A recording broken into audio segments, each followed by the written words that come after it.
Sonegan, and of course, Professor Loises Villicanos, Professor Pete Walker.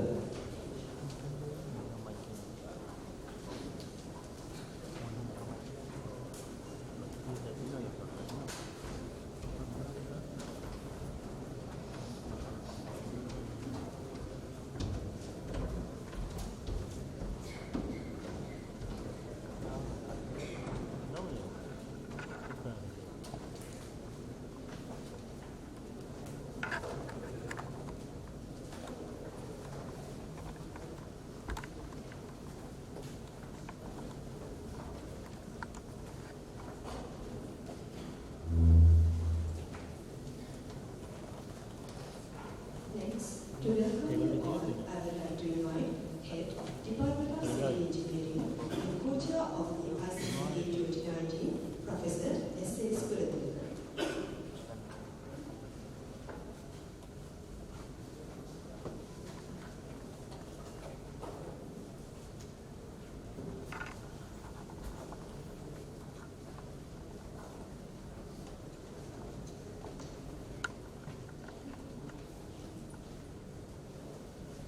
Very good morning to you, ladies and gentlemen.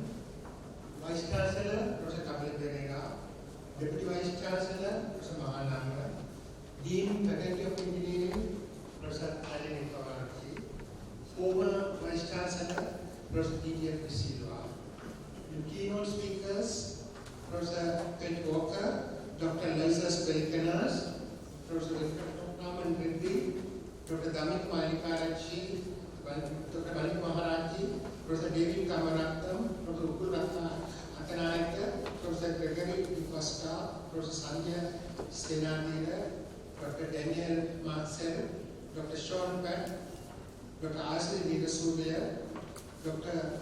Nanjunda Rao, Professor Samadita Liramatirana, and Engineer Rangan Parandu, Deans of other faculties, the Architecture and IT, all heads of the departments, staff and students from the universities of Peradeniya, Ruhuna, Sri Jayawardhanapura and Southeastern University, authors of papers, participants, my dear colleagues in the department and dear students of the University of Moratuwa, dear friends.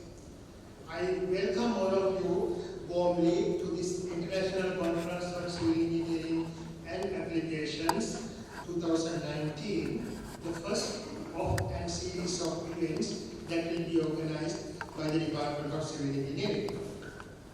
This conference is the product of planning and implementation of many people with great dedication. In this conference, we attempt to provide a glimpse of the current state of art in practice in the broad field of civil engineering to our students and engineering community at large. We have invited a group of keynote lecturers and research presentations will be done to meet this objective. The idea of the conference was proposed initially by Professor Sanjay Singh at one of the committee meetings a few months back, and he did the initial planning by inviting the keynote speakers. Then the website was launched, we invited for papers, and all the other members in the civil engineering department rallied around, playing their part with great dedication and commitment to make it a reality. The execution of tasks ahead with selfless dedication and commitment by the members of the civil engineering family is the reason behind the success of this conference. We welcome the Vice Chancellor of the conference warmly while remembering the kind cooperation extended to us in organizing this event. We welcome the Deputy Vice Chancellor also to the conference. Dean, Faculty of Engineering is welcome with appreciation of his kind cooperation. The main attraction of the conference is the keynote speakers. We have 14 keynote speakers. Some keynote speakers are of Sri Lankan origin, but there are 4 or 5 from other countries. We warmly welcome all our overseas colleagues with the traditional Sri Lankan hospitality, and we invite our overseas colleagues to experience and enjoy the true Sri Lankan hospitality within the next 2 days. All the authors of the papers are welcome with open arms. We hope that you will get a good opportunity to present and get a good response, good feedback to your novel research findings from the audience.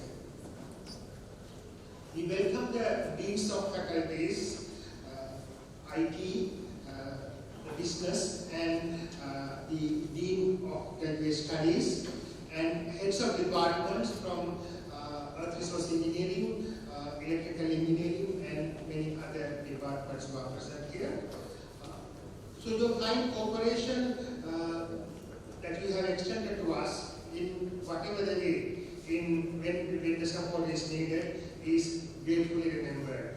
We also warmly welcome the administrative staff of the university, and their support is also gratefully accepted.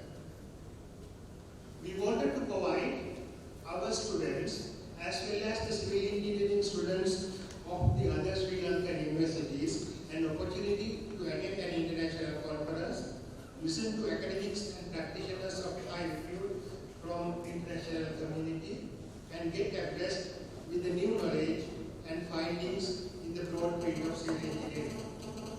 So it is with that objective that we invited students from the other universities, namely the University of Guruguna, the University of Srijavartanapura, University of Jaffna, University of Veradanya, and the Southeastern University, together with their staff, with full sponsorship to attend this conference. We welcome all of you with open arms to the conference, and we sincerely believe that this will give you a great opportunity to meet different personnel of international repute, exchange ideas with them, and get much needed guidance and encouragement that may help one day to overcome many challenges to meet with your challenges.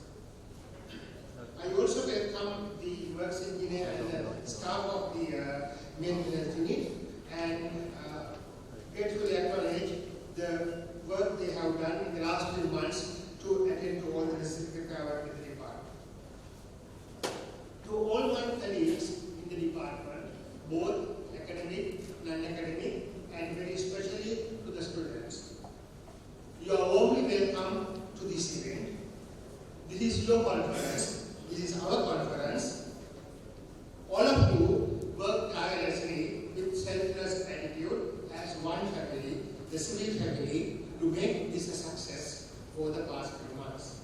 Please keep it up for our future endeavors as well. We hope that the International Conference in Civil Engineering Applications 2019 would provide a forum for sharing the experience and new knowledge in the field of civil engineering, and you will take back many happy memories of this conference. Thank you.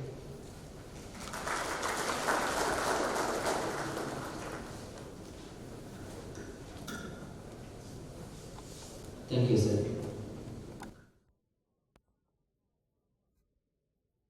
Now I would like to invite Professor Kapila Pereira, Vice Chancellor of University of Moratuwa, to address the gathering.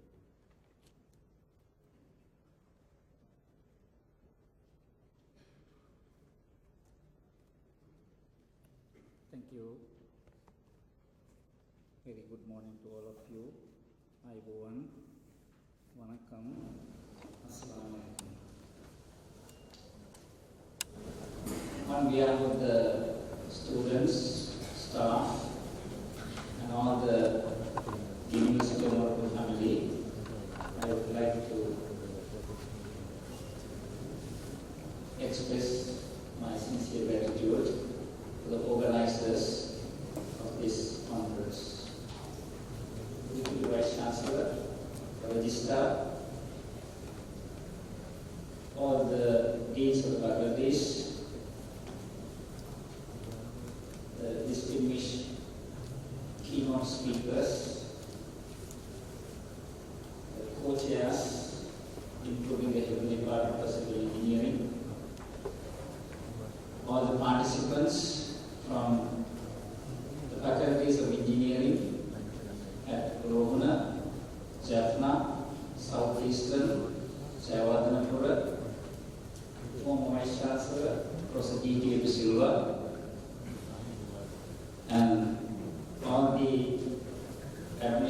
staff led by the registrar, participants at this conference. I once again, in the capacity of the Vice Chancellor, would like to extend a warm welcome to all of you, besides the welcoming by the head of the department. We need to think about the importance of research in a university and how the University of Moratuwa has evolved to this stage, and whether there is any significant bearing or any benefits for organizing a conference, be it international or national. I, as a student who studied at this university and then at Kotalawala Defense Academy, and then following my postgraduate studies leading to the Masters and PhD, realized that research is the engine that drives the knowledge. The spillover effect of the research is going to create not only new knowledge, a new knowledge will be challenged for us to come up with what we are doing with love and care as researchers. Once you get addicted and hooked to this research, you cannot give it up. Just like other things that you in the society have heard that you get addicted to, researchers will cherish every moment of time they spend in doing research. Therefore, research is important. But you, in your own circles, in your own minds, and in your own groups, do research. Why you do research? You are doing research for the humanity. You are trying to manipulate the natural, the gifted environment with which we live, and this environment is essential for us to live. If you do study chemistry, you do physics, the fundamental sciences, you understand the physics and chemistry of things that are around us. Often when you ask students who come for the scholarship interviews, what kind of engineering you want to do, they will say civil. Most of them will say civil. Some may say mechanical, some may say electronics. Nowadays, if you ask, they say mechatronics.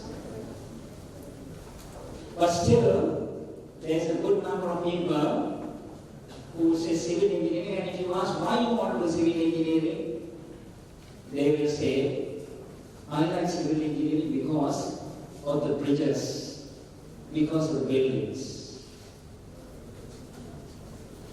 So the little understanding that they have, the youngsters who are bright in the context of Sri Lanka, who will excel at the GC advanced level, they come for these interviews, and then they are guided by the word of mouth.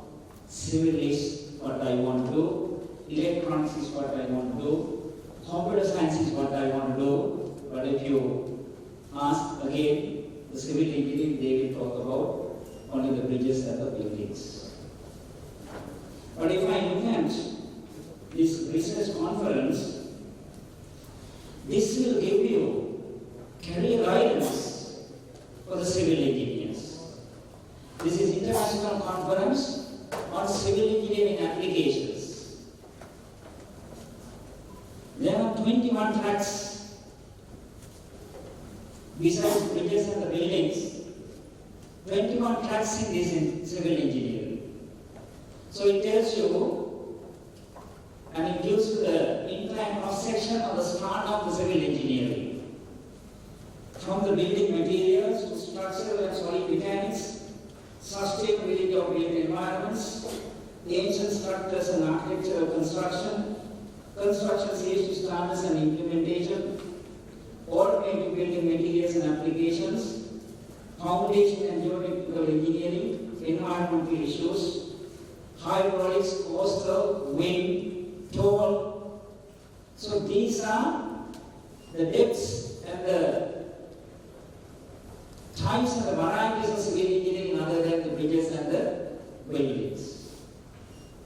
So this conference will give all the presenters who will come, all the students who will come, even the lecturers who will come, even for me, the registrar, heads of the departments, of all the other faculties. This will give you what is civil engineering is all about, and it will also give a strong message that for you to do civil engineering, you cannot do only the stresses and the straits and the Mohs circle and the strength of materials and the bending moments. There are more things than this. You want to learn from the former Vice Chancellor. I learned the numerical methods, the roundhood and the operational research. So there is lots of simulation and mathematical modeling that is required. So still, the bridges and the buildings that you are familiar with as a child, there are a lot of things that you will need to learn. It's all interdisciplinary or multidisciplinary. So the conference importance is that University of Moratuwa, out of the 627 million capital, has granted 80 million for the promotion of research. That is about 12%. So they have 5 years ago, 6 years ago, and even the buzzword is 6% GDP for the education and the higher education. But this is from the capital 12%. So we must give the credit to the former Vice Chancellors, former Director of Research, and we should not forget one of the former deans who made the change from undergraduate to the postgraduate, Professor Ratnayaka, as the dean, and his postgraduate director then, Professor Mr. Ratnayaka. Together, they made a change from undergraduate to postgraduate and create a culture of postgraduates. And we had research conferences in all faculties, faculties of architecture, faculty of engineering, faculty of business, faculty of IT. And also the department levels, also they organized through student societies, promotion of research. And you are nurturing young inquiring minds to get addicted to research. The spillover effect of the research is going to definitely benefit both the lecturers and the students. Lecturers will promote their lectures, update their lectures, update their knowledge on the new frontiers of the cutting-edge research in respective disciplines. Students who are hungry for the new knowledge, they will be benefited by that. So I am sure the keynotes will provide ample opportunities to justify my spelling of those things. As I said, the research funding is not limited to conference, but we will promote research. There is Office of Research, and we have created the postgraduate studies faculty and the dean, and they will administer and provide opportunities through joint PhDs, joint masters, full-time research programs, and they will provide opportunities. And we have industry collaborative laboratories in terms of research. We have the Dialogue UI Mobile Communication Research Laboratory, DSI University of Moratuwa Rubber Production and Process Development Incubator, High Performance Computing Laboratory, Premium International University of Moratuwa Research Laboratory for Biomedical Technologies, University of Moratuwa Cargill Food Process Development Incubator, Zone 24/7 University of Moratuwa Electronic Systems Research Laboratory, and the Civil Engineering Department itself for the payments, for the materials, for building green buildings, also for the cement links, ICC links. There are many opportunities provided to facilitate research at department level, faculty level, university level.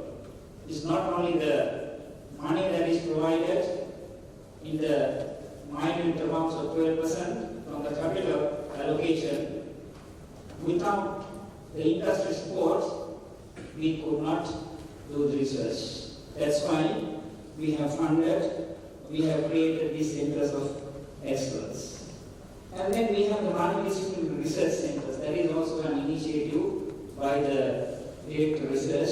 Then we have research in the data search, UOM Center for National Multidisciplinary Research in Data Science, CAR Center for Advanced Robotics, Center for Biomedical Innovations, Center for National Language Processing, and coming up is Center for Intelligent Transport Systems, Center for Advanced Mechatronic Systems, University of Moratuwa Urban Lab, Center for Cities, then Center for Disaster Risk Reduction.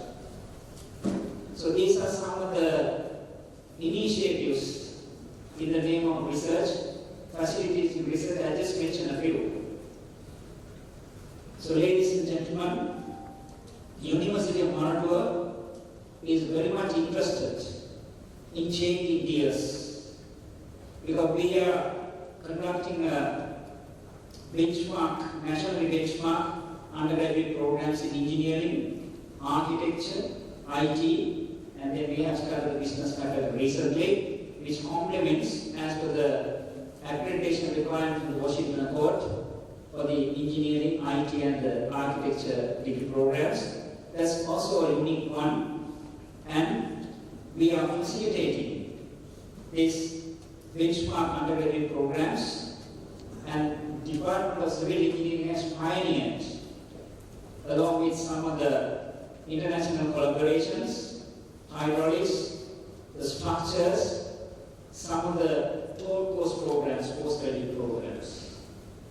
What we need, as I remember, I went on a scholarship and I followed a full-time master's program and a full-time PhD program. Like myself, many of our faculty from the world's best universities followed these programs full-time. We have only one full-time program which is conducted by the Madam D. Singh Center on the Water Resource Engineering and Management. I personally think that we would like to attract, like today, Professor Tishan has given us brainchild idea of this conference, as mentioned by the head of the department, where all the department colleagues had rallied around to see it realized today as I speak. We need to make sure that we will start full-time postgraduate programs at the University of Moratuwa without further delay. We have the model. I was speaking to the former director of research this morning in my office, and then he believes that we have the structure and we should attract and cater to high deviation opportunities in the name of full-time postgraduate research, and we can attract students and serve the region. So, classic example is that this conference had attracted 14 keynote speakers I looked at the website and I just went through the Google Scholar profiles of some of them. Citations in the numbers of 3,000, indexes of items of 110, and then some of the international the participants, the keynote speakers, they are from different regions and they are not all into the Google Scholar profiles. But if this civil engineering conference could attract 40 highly respected keynote speakers, we will be able to attract and showcase, advertise these efforts, and we'll be able to attract full-time postgraduate students from the regions, and then we can have, through international joint programs, master's programs, for the benefit of the local students. We'll have an international collaborative postgraduate programs, at least 1 or 2 in the near vicinity. I always push the Dean LGS to do this one. We will be able to change gears and then bring University of Moratuwa in the world map as a leader in providing higher education opportunities for the international students, and then serving the research outcomes that comes out of this one will serve the nation and also the humanity in the best interest of the young inquiring minds and the people, like-minded people who would basically support this one. Industry has supported immensely for this program. What University of Moratuwa gave for this conference is only a peanut. But I must thank the Civil Engineering Society of the Department of Civil Engineering Department coming forward, helping the cause of raising funds for this conference, which, going through the papers, will provide many resources, many ideas for the industry, and for you to debate, for you to learn, acquire cutting-edge research, and also the ideas that are being practiced and that will be used in the future for the civil engineering under the broad themes of 21.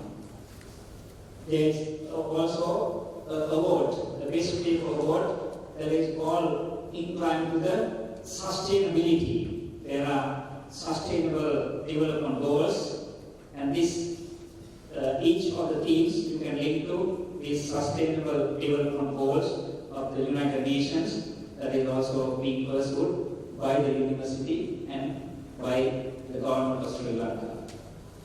Thank you for having me, and thank you all for being here. And I must pay a special tribute to the co-chairs and all the staff of the University of Moratuwa Department of Civil Engineering, and all those who have made this possible, the administration, all the non-academic staff, the students, everybody who had made this possible, and especially the keynote speakers and the people who have submitted papers and who would have who had chosen to submit the paper to this international conference, which is the first one, and as per the message from the co-chairs, this is going to be held in every 2 years. And have a pleasant workshop and a conference, deliberations. Wish you all the best. And enjoy Sri Lanka. There is not compulsory tour to see the beauty of Sri Lanka as per the national anthem outlines the beauty of Sri Lanka. Thank you very much.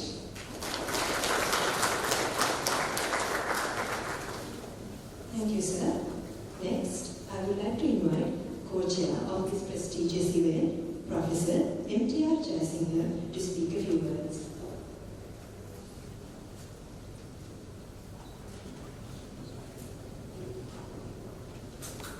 Vice Chancellor, Ms. Kapila, Deputy Vice Chancellor, Iccea, Dean of Faculty of Engineering and other faculties, officials of the University of Moratuwa, distinguished guests, department staff, and friends, and also students.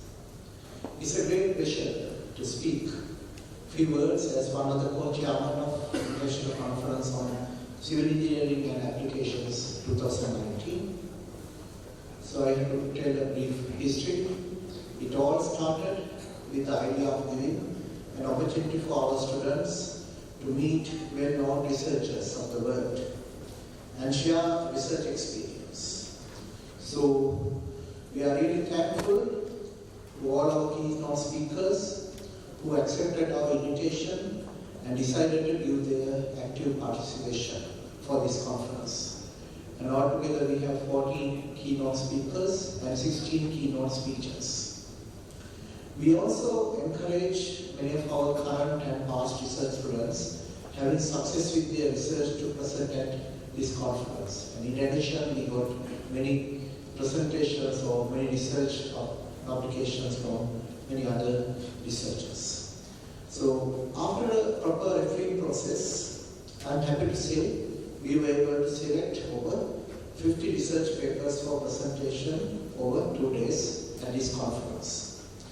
Therefore, I wish to state with confidence that we will be able to see many good and noteworthy research being presented today and tomorrow. So, if we look at the present context, today we live in a world having international recognition for engineering degrees, with many institutions dealing with engineering becoming signatories for Washington Accord. With this, the engineers have a higher level of mobility. So, with such high level of mobility after graduation, so it would be very useful for the students to get exposure to research and development happening in many other parts of the world. So I'm sure in this conference we are going to fulfill that aspiration.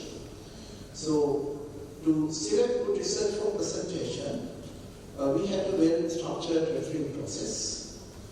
So a very special thank is due for all our panel of referees from many parts of the world who, for their assistance extended by all of them, responding promptly to our requests. So another special thing is, we invited students from other state-funded engineering faculties of Sri Lanka. So we wish to thank those staff members and the students who have shown keen interest to participate in this conference. And also we have the participation of all of our final year students. So I hope all these students will have a wonderful time gaining academic knowledge and also having an opportunity to mix well. For this conference, we have the participation of professional engineers from the industry. So we are very thankful for them for taking time from their busy schedules to be present and to be here to encourage us. So if you consider an event of this nature, it's not possible to have this type of events unless we have generous sponsorship given by the friends of our Department of Civil Engineering. So the support of main sponsors, Siam City Cement or INSEE brand, the Sunken Overseas Construction Company is appreciated very much. And we also have so many other sponsors, as you can see here. And I wish to thank all of them for their generous contributions. So all their wholehearted support facilitated the smooth organization of this conference. So, and also a very special appreciation is due for the academic staff members of Department of Civil Engineering who supported this conference as one family. from the day that we decided to have this. And also the non-academic staff members of this department worked very hard, helping us in organizing many aspects. So the assistance given by all of them is appreciated very much. And we also had the full support of the university administration headed by Vice Chancellor, Deputy Vice Chancellor, Registrar, and the hierarchy. And a very special thank is due for all of them. And also I have a very special invitation for all of you, and that is for the conference dinner. So all those registered are cordially invited for the conference dinner, which is planned to be held at 7 o'clock tonight at Namagaya Holiday Resort. And anybody needing transport, we have arranged buses to go there. So I kindly request all of you to participate in the conference dinner as well. So finally, I'm sure we are all going to have a very fruitful event in the next today and tomorrow. And I hope you will all extend your active participation. Thank you. Thank you, sir. So this concludes the inauguration ceremony of the first International Conference on Civil Engineering and Applications 2019. And now we are going to start technical sessions according to today's agenda. So we kindly request the head table to be seated with the audience.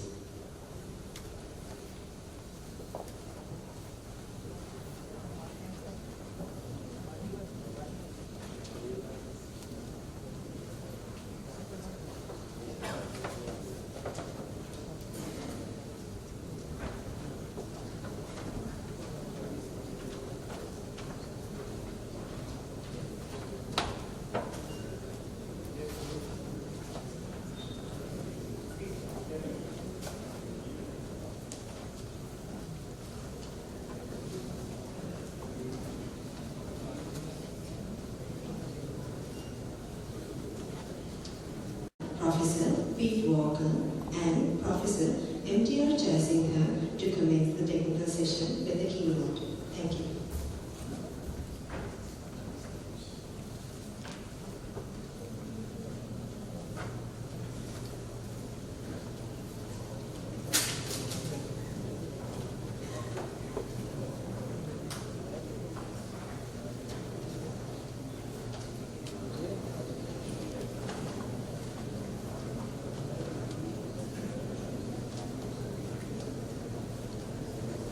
Good morning, everyone. My name is Pete Walker from the University of Bath, and it's my pleasure this morning to introduce one of my colleagues from the University of Bath who's going to give the first keynote lecture. So, Dr. Loisis Pelikanos joined the University of Bath and works in the Centre for Innovative Construction Materials at the Department of Architecture and Civil Engineering there at the university in 2016. His field of expertise is computational mechanics and dynamics.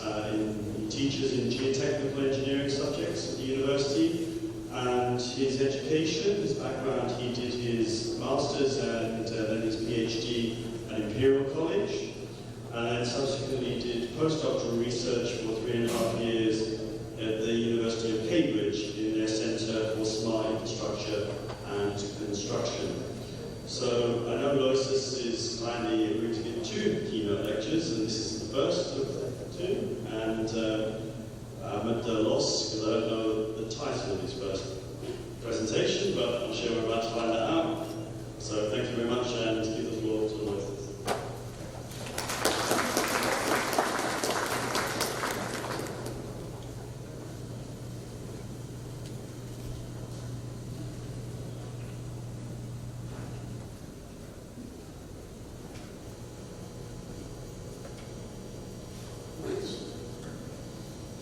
Thank you, Mr. Chairman. Good morning, ladies and gentlemen.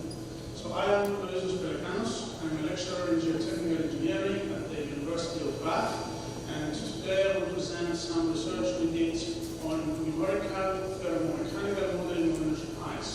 This is a work I did with my PhD student, Federica Mepoli, and my colleague in the US, Professor Iccea. I would like to thank the organizing committee for this kind invitation, and personally, my colleague and now friend, Professor Iccea, for all these very kind and hospitable accommodation. And also I would like to thank Pete Walker for the kind words of introduction.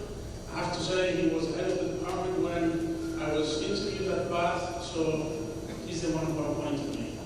So he's the one to be blamed.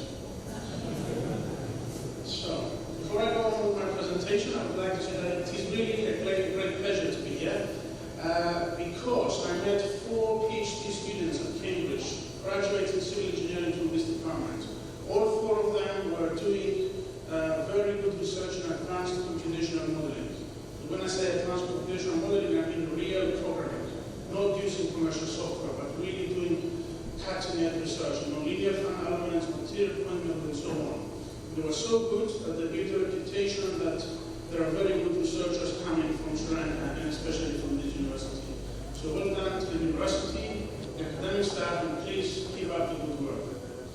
So, going back to my work. So the contents of my presentation today, this morning.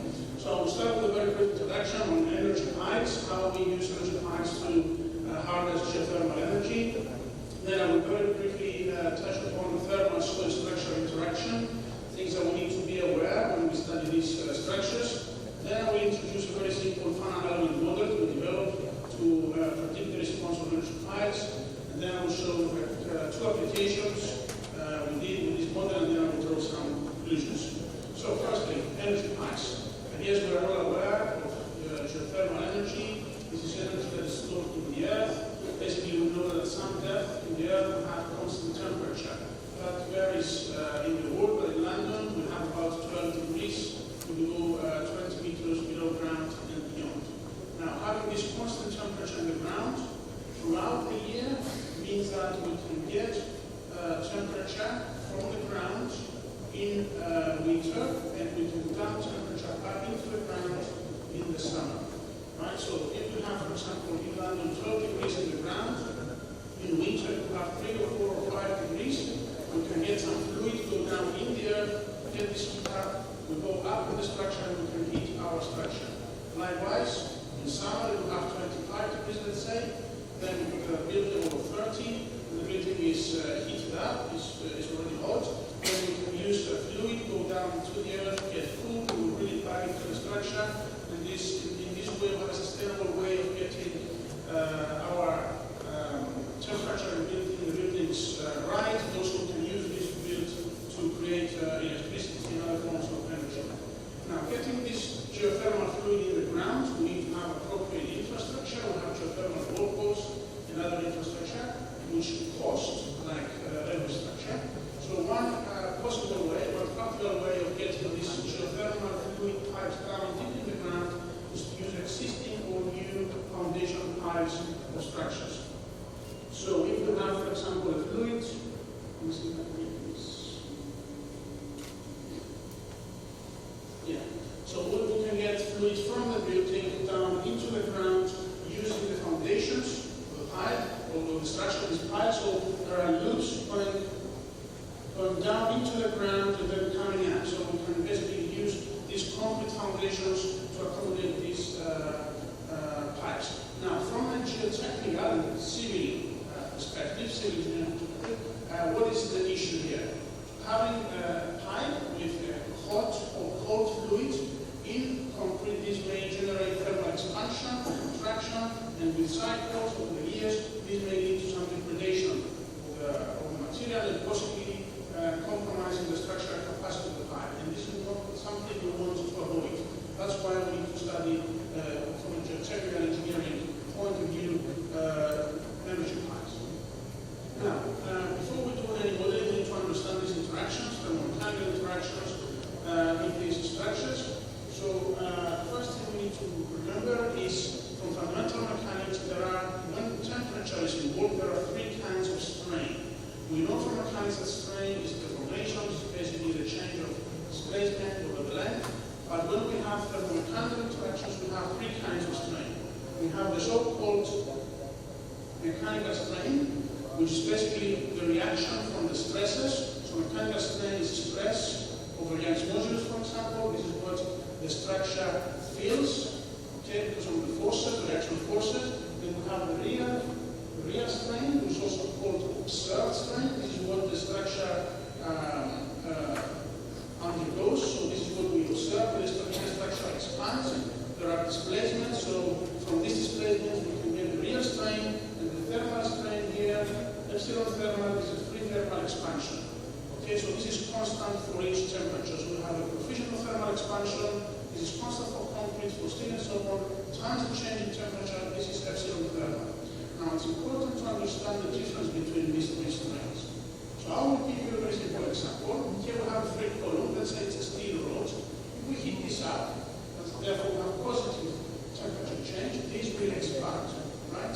So the thermal strain is constant. That is going to be equal to alpha, the coefficient of thermal expansion, times delta T, the change in temperature. So this epsilon thermal is this red line here.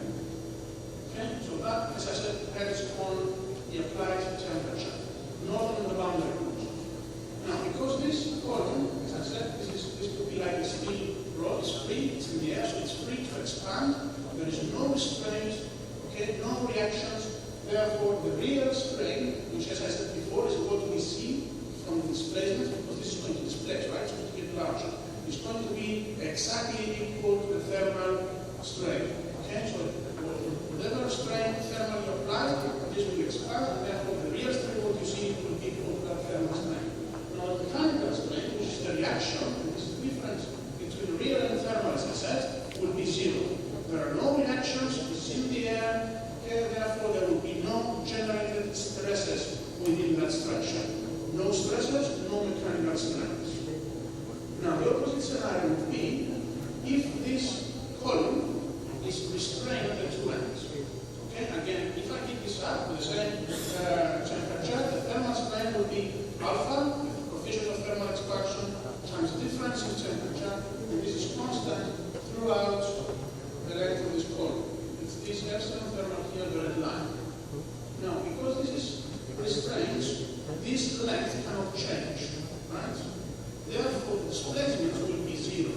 Zero displacements affect the epsilon real, the real strength, the observed strength, and therefore the observed strength again will be zero. So this column, although it's heated up, it cannot move. It cannot physically expand axially. Therefore, epsilon real will be zero. And because we have these reactions here, the column is trying to push these boundaries. There is force, action, reaction, and then because we have these forces at the end, these are compressive forces, we have axial forces throughout this column, and therefore we have stresses, and the mechanical strain will be, I think I'm losing these maps. The mechanical strain will be stress divided by Young's modulus. So this is a case where we have an end restraint. Now, when further to simulate pies, let's say we have this column, and now instead of having the restraints at the two ends, we have them along the shaft. So again, we are heating this up. So the thermal strain is this red line. So this wants to expand. So it's this again against the constant. This doesn't change. It's alpha times delta T. The real, as I said, this is the observed strain from the displacement. So because at the end this is free to expand, there is no restraint here. This would be almost equal to the thermal strain. But in the middle here, because there is a lot of reaction from the soil around it, this cannot move, so this epsilon real is smaller here. The mechanical strain is the difference between the two, and the mechanical strain is on the other side, so this is compressive. Now the opposite happens when we have cooling. So the red line again is epsilon thermal. It's on the other side now, this is alpha times delta T. Delta T is negative, so it becomes compressive. Again, we have real strains at the two ends close to the thermal, because these ends are free to expand, so there will be displacements. The displacements give us real strain, and then the difference is mechanical strain, and this is on the tensile side. Okay, so this column wants to get shorter, and because there is reaction from surrounding soil, this introduces tensile mechanical strain. Now, this is the background, fundamentals of thermal soil structure interaction. Now, based on this, we try to develop a simple model, because this is a very complicated thermo-hydromechanical process, but we like to go for simple models. And in this case, we followed the so-called beam spring approach, what we do for normal foundation piles. Okay, so in this case, we model piles with linear elastic beam elements as we do extraction analysis programs. So this is a pile with axially loaded beam elements. So this can be linear elastic, and the soil is modeled with non-linear springs. So this springs, the shaft springs, and this is the base springs. Okay, and this can be non-linear so that they can predict failure. And as we know, for good slope, is stiffness times displacement is equal to the force. This is for normal foundation piles. This is very well established from the work of Harry-Poulos, Mark Randolph, and all these giants of pile foundations. Now we take this a little bit further, and if you remember, as I said earlier, we have mechanical strains being equal to the real strains minus the thermal strains. Remember, mechanical come from the stresses, that means the forces. The real is what we observe, that comes from the displacements, and the thermal comes from the temperature change. So if I rearrange this equation, I have the real strain is equal to the mechanical strain plus the thermal strain. So the real strain is what we observe, so this is related to the displacements. The mechanical strain is related to the stress and the forces, F here, and the thermal component comes from the change in temperature here. So if I go back, you will see we have other component here. Alpha C is the coefficient of thermal expansion, EA is the axial rigidity of the pile, and delta T is the change in temperature. Obviously, for delta T being 0, we collapse back to the normal mechanically loaded pile. I believe this is quite straightforward. Now, there are, of course, other details when we model this. To characterize, to populate these matrices, we need the local elements to these matrices of the pile, and it's also important to have a cyclic model here for the soil, because when we have heating, cooling cycles, this will introduce hysteretic cycles with the time, and it's important to model these hysteresis loops because they will affect these placements. You can use any model you like, there are so many models there. We can characterize this using standard geotechnical report parameters. This is well established in the literature. Anyway, what we need to take from this slide is that we can take account of thermal loads by introducing this parameter in the applied forces. So, two applications I will show.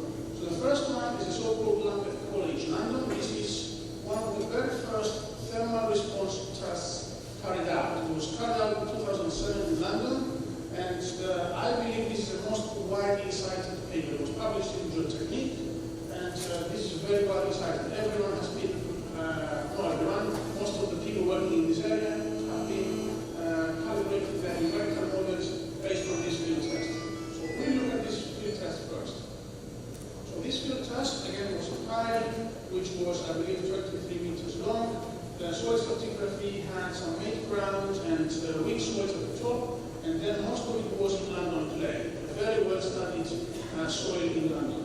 This was mechanically loaded first, 1,200 kilonewtons, unloaded, reloaded to 1,800 kilonewtons, unloaded, there was some time, and then it was reloaded to 1,200 kilonewtons, and that was kept on throughout the test. So this, during the thermal test, the pile was mechanically loaded with 1,200 kilonewtons throughout. And here you see the temperatures applied. So the test started from here. So this is cooling. So you see the temperature gets water. This is cooling with time. So it reached the desired temperature. Oops, what did I do? Here. So this is cooling phase. This is heating. This is cooling. That was supposed to be heating, but they had a power shut. So basically, slowly it started going down, and this is still part of the heating. And then there was another cooling, heating, cooling, and recovery. And they monitored the displacements, and as you would expect, displacements at the pile head, there was going down the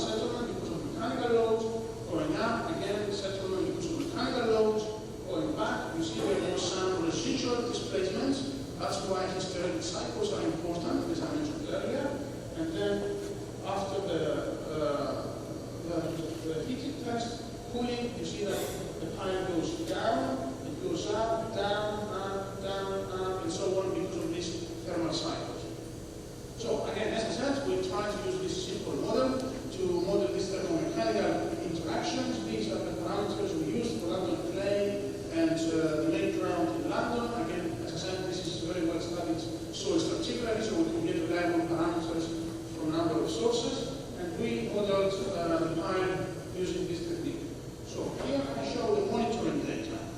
So what we have here on the left side, we have the profiles of mechanical strain. Remember, I mentioned earlier, mechanical strain is the one that is related to the stress, that means the forces. This is due to applied mechanical and thermal load. So the left plot is the strains monitored. There is no modeling yet, due to the applied load only. There is only pure mechanical load, 1200 kilonewtons. The second one is the plot of the strains, the mechanical strains throughout the pile during cooling. So we have a mechanical load of 1200 kilonewtons plus some cooling. Okay, so we have a minus 30. And the one on the right is again mechanical load, 1200 kilonewtons plus heating. So that was heated at we had positive 30. Now, if I show you what we monitored, what we predicted in the model, comes on this slide here. Before I show that, I will go back again. I will say this circles here are strains from vibrating wire strain gauges. Okay, so these are discrete strain gauges along the depth of the pile. And the solid line here is distributed monitoring data from fiber optics. So they are quite close, they are not the same. Fiber optics have some noise. You need to treat it very carefully, but at least it gives you the profile of strain. I'm going back forward again here. So this is a prediction from our model. As you can see, in all three cases, on the left we have the pure mechanical case. Here we are quite close to the strain gauges. The second one is the cooling. You see there is everything, and you can curved strains here in the pile, and again for the heating, and we have some curve on the other side. So the model is able to predict the strains along the depth of the pile. And then we look at displacements. You remember I showed this graph before. I looked at these displacements here. This is because of cooling, heating, cooling, and so on. This blue line is from the test. So these are the data, the monitoring data, displacements at the top of the pile. So for cooling it goes down, for heating it goes up, and the black line is our model. And as you can see, it's not perfect, but we do get displacement in cooling, we do get displacements up in heating, displacements down in cooling, and so on. So we believe this is quite close. Of course, it's not perfect, but we believe the model works. Now, if we use the model to look at the behavior of the pile, here on the top, I show you the displacements along the pile. The black is mechanical load only. So if you load the pile mechanically, you apply vertical loads here, what do we expect to get? The pile will sink in the ground, the top of the pile will go more, will settle more than the top of the ground, because there's elastic shortening, right? So this line, this black line, this is for mechanical loading only. You see the displacement at the top of the pile is higher, is larger than the one at the top. And this is what we would expect. This is what we do in pilot tests. This is very well established. Now the interesting thing comes from the other two lines. The red line is because of heating, and the blue line is because of cooling. So what we have are mechanical loads, the whole pile goes down, and because of cooling, the pile gets shorter. So the top of the pile settles even more, and the top of the pile goes back. It reverses, it goes back. This is what we see. So you see the top of the pile, the mechanical load brings us to 2 whatever millimeters, whatever that is, and because of cooling, we have additional settlement. So you see this blue line goes even further. So you see cooling introduces more displacements, more settlement. So this is important. This may affect differential settlement in liquids. And at the top of the pile, because the pile top goes up, it gets shorter, this gets smaller. So remember, these values are settlements, so the settlements get smaller because the top of the pile goes up. The opposite happens in heating. In heating, because the pile is already settled because of mechanical load, then it expands, it elongates, so the top of the pile goes up, it goes back, so settlements get smaller. So you see from the black, we go to the red. So in heating, the pile will go back. This is less severe than cooling. And the bottom of the pile will settle more because the top, this expands, so the top of the pile has smaller settlements, the base of the pile has larger settlements. So this makes sense. Now, if we look at, so this was all displacements. If we look at Here what we can see is from cooling, so this is heating, this is mechanical load only, and this is cooling. So for mechanical load, as you would expect, you have compressive strains. So this blue, I believe, is real strains, so this is what you observe. And on top of that is the mechanical strains are plotted. And the red, which is the thermal strains, is 0. Because alpha times delta T is 0, therefore the blue here, the real, and the mechanical are the same. This is what you expect. Now when we have heating, because we have this red line, as I said, this alpha times delta T, the two become different. The blue is the real, and this here is the mechanical. So the mechanical load, remember, this is what the stresses will induce to the pipe, is different from that blue. But everything here is compressive. Okay, so in heating, we shouldn't have any problem because all of this is compressive. In pure mechanical load, this is compressive. And in here we have cooling, and in cooling you see we also have tensile, close to the toe of the pipe. Okay? So in cooling we have more critical conditions because we may undergo into tension and therefore we may lead to cracking in the pipe. In this case the pipe didn't crack. Now, I think I'm running a bit late, so I'll go to the second application. That was the Shell Centre in London. This was not strictly energy pipe because it was not mechanically loaded. That was only thermal loaded. It should have been thermal loaded, not mechanical. So it was only undergoing heating and cooling, no mechanical load. So this pipe had a number of strain gauges along the left, and because this was quite thick and there was no significant reinforcement, we had to put a simple reinforcing bar in the middle. And because that was very thin, to keep things straight, at various locations of the pipe there, we had to put some spacers, these plastic spacers to keep this straight, vertical. Now, there was a thermal test against cycles of heating, cooling, and so on, and I will show two profiles, one heating and one cooling. So remember, from the theory we looked at before, during heating we have thermal strains here, real strains in this fashion, and mechanical strains like that. So what do we see here from the reading? These are the strain gauges. So these points here are the thermal strain.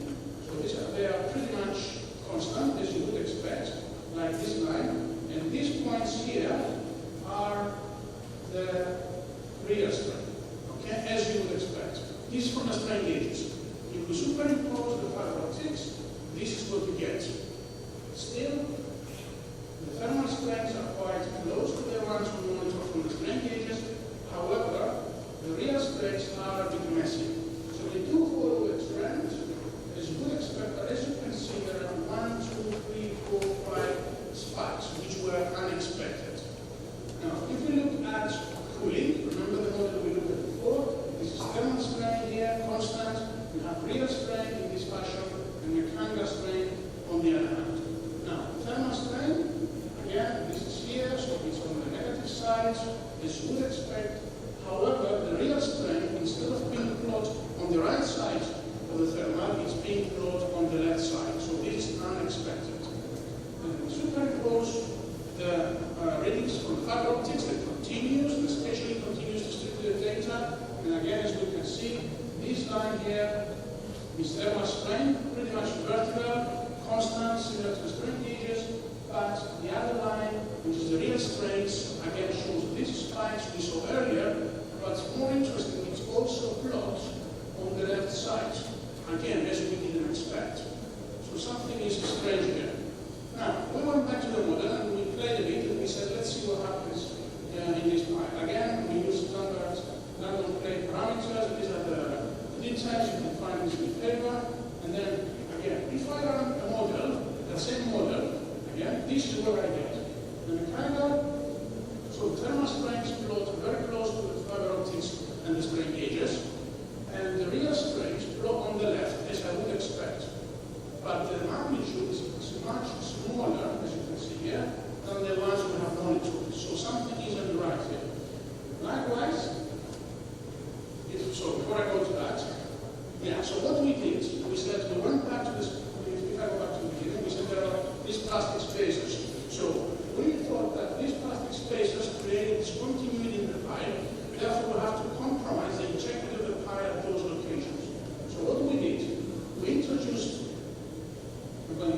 we introduced cracks in our model at this location where we had the spacers. And when we did that, all these real strains shifted to the left, closer, you see. These real strains shifted to the left, so they became less tensile. And these spikes appeared now at the locations where we would expect them. They are not perfectly aligned, but as you can see, these spacers created cracks in this pile. That's how these spikes originated from. And then, again, from the cooling, as you can see, we would expect this to be on the right side, the monitoring data showing on the left side. If I do a continuous prediction with the model, I do see these real strains on the right as I would expect, but I don't get any spikes or anything like that.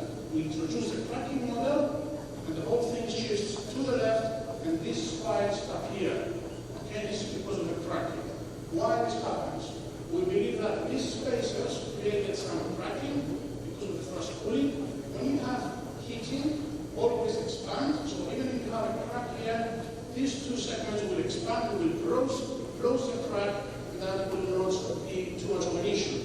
In the case of cooling, these two intact segments will get shorter, so the space in between will have the initially closed crack will open, and this will undergo tension. That's why those tensile spikes appear. So again, we were able to find some cracks because of cooling. So thermal cycles in piles may affect the structural integrity of the pile. Right, conclusions.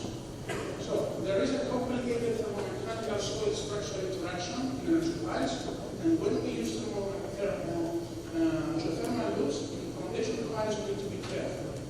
Very careful, because this may affect the structural integrity of the pile. And this is the case especially in cooling, because these may introduce cracks. Cracking due to cooling will give you tensile stresses. We have picked those up.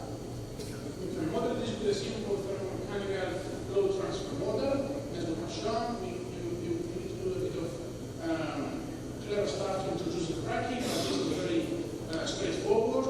We can explain that, and this is not really an issue. And cyclic hysteretic loading affects total displacements. If you remember, when we had loading and loading, there was residual stresses. The only way we could predict the displacements in Lambert College was with this cyclic model. If we switch off the cyclic hysterics, we don't get those displacements. So indeed, thermal cycles will lead to more displacements with the time. So using foundation piles as energy piles, we need to assess the thermomechanical integrity of the pile. And I believe this is the end. Thank you very much for your attention.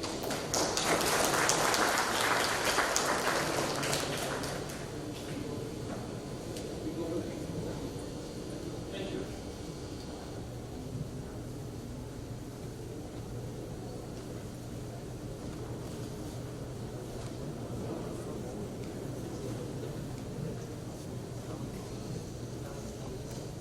We have a next presentation, very interesting one on living root bridges. It's a research done at Cambridge University, and the research was supervised by Professor Chris Burgoyne, who was my supervisor as well. And Professor Chris retired in 2017, and the presenter is Ms. Aquila, and she is one of the last few students of Professor Burgoyne, and now Ms. Aquila works in London, and she is going to make the presentation, and the time allocated is 50 minutes.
which is the bridge that I was particularly studying.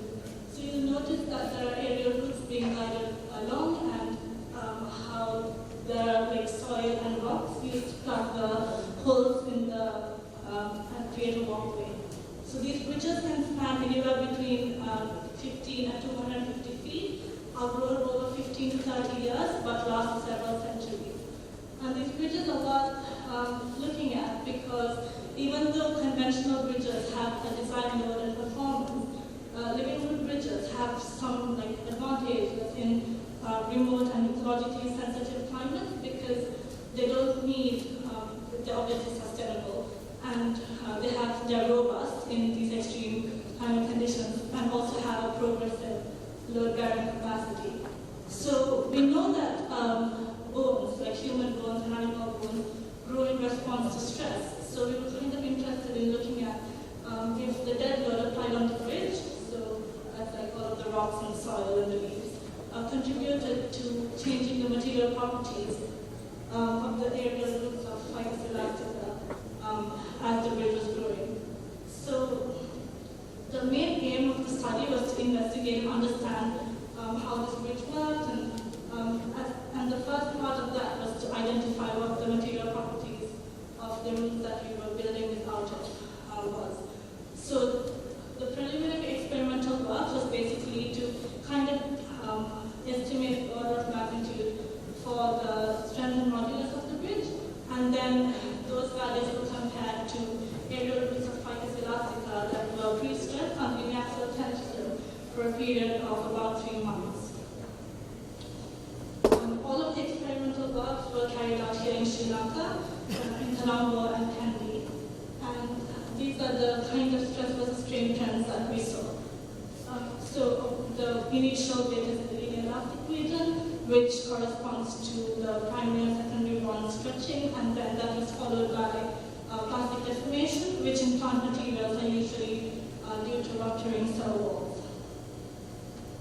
In curve type C, we saw that the first part of the elongation is due to the straightening of tortuous roots.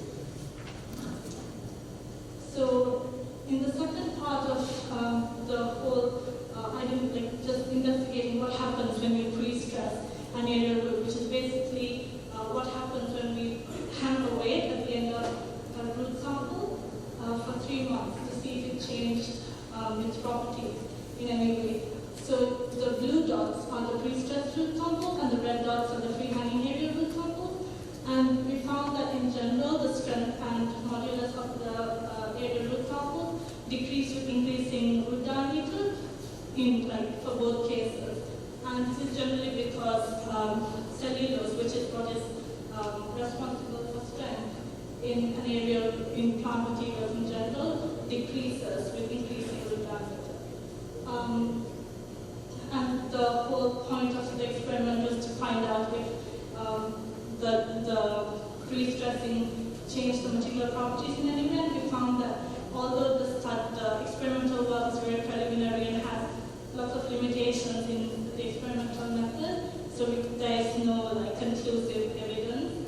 But in general, we found that for aerial root diameters of less than 5 millimeters, the strength and modulus was higher than its free-hanging counterparts. So for the second part of my work, we were kind of interested in finding out and exploring the possibility of modeling the Norway living root bridge, which is the bridge I showed you in the second slide, from photographs, because Meghalaya is very remote and difficult to access.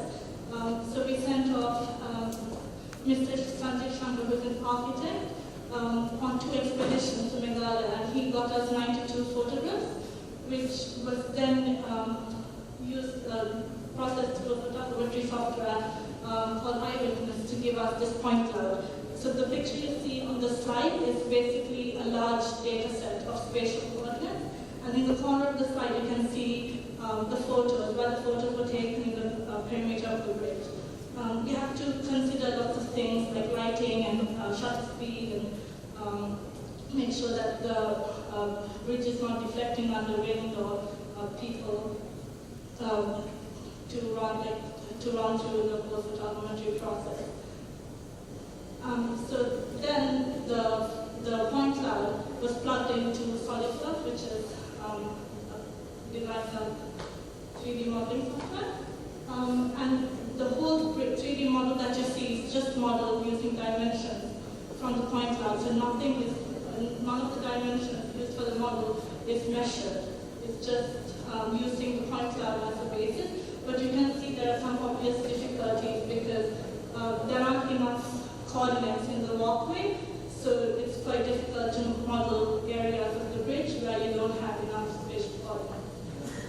Also, one of the other simplifications that I took when modeling is that usually the base of branches and trunks in a tree is swollen and is rounded to deal with the stress concentration, but in the model it's just all simple extrude features, so you have corners between surfaces. Then I ran the model through like a very simple finite element analysis just to validate that we could actually use photographs to model the normative input bridge. The finite element model takes in a lot of assumptions. For example, the whole model uses uniform material properties, where in real life the tree has varying material properties between a bark and a branch and even along the branch. Also, there are no like spring supports or anything, it's just fixed at the end of the roots and fixed at the end of the bark with the branches free. Also, the model uses the material properties of balsa wood because for the simple reason that we had complete material property information for it. And we tested it against 3 load cases, so a UDL, uniform distributed load with wind load, and 3 consecutive point load. So this is an example of like the stress distribution we got for case 1, which is just the UDL. The contours are not very not very clear in terms of the color distribution, simply because there are some very high stress concentrations in corners of surfaces or locally where, for example, a point load is applied. But in general, when you like go in the model and look at things closely, you notice that most of the walkway is in tension and the trunk of the trees has large compressive regions, which is kind of what you'd expect from what the bridge would see. This is an example of the maximum displacement. Here you see that the maximum displacement is largest at the center span and the free end of the branches. Again, this is not representative of what the actual structure is seen because of all the assumptions that I just ran through. So finally, the actual strength of a living root bridge comes from aerial roots grown in successive layers over like 15 to 30 years, which results in a really complex root network where each root is in a different growth stage, has different material properties, and has different capacity for energy dissipation. Thank you for listening.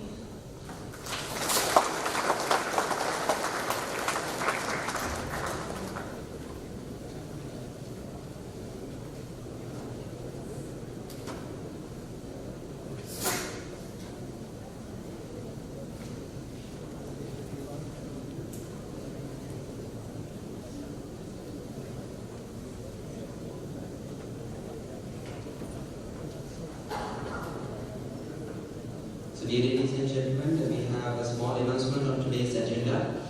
Now it's time for morning tea, and tea will be served outside. And after that, we will have another set of keynote presentations at this place. We are going to start it by 11 a.m. And as per the agenda, after the lunch break, we are going to have 3 sessions simultaneously at 3 locations. One at Civil Auditorium, one at CCLR 2 and CCLR 3 classrooms. So if you have any doubts, please ask one of our volunteers to assist you. Thank you. Ladies and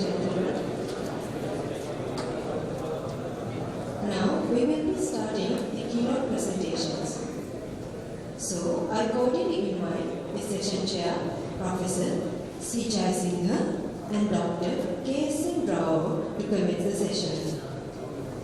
For keynote presentations, we have allocated 30 minutes each. At 27th minute and 30th minute, we will be showing shine boards on your right side. Thank you.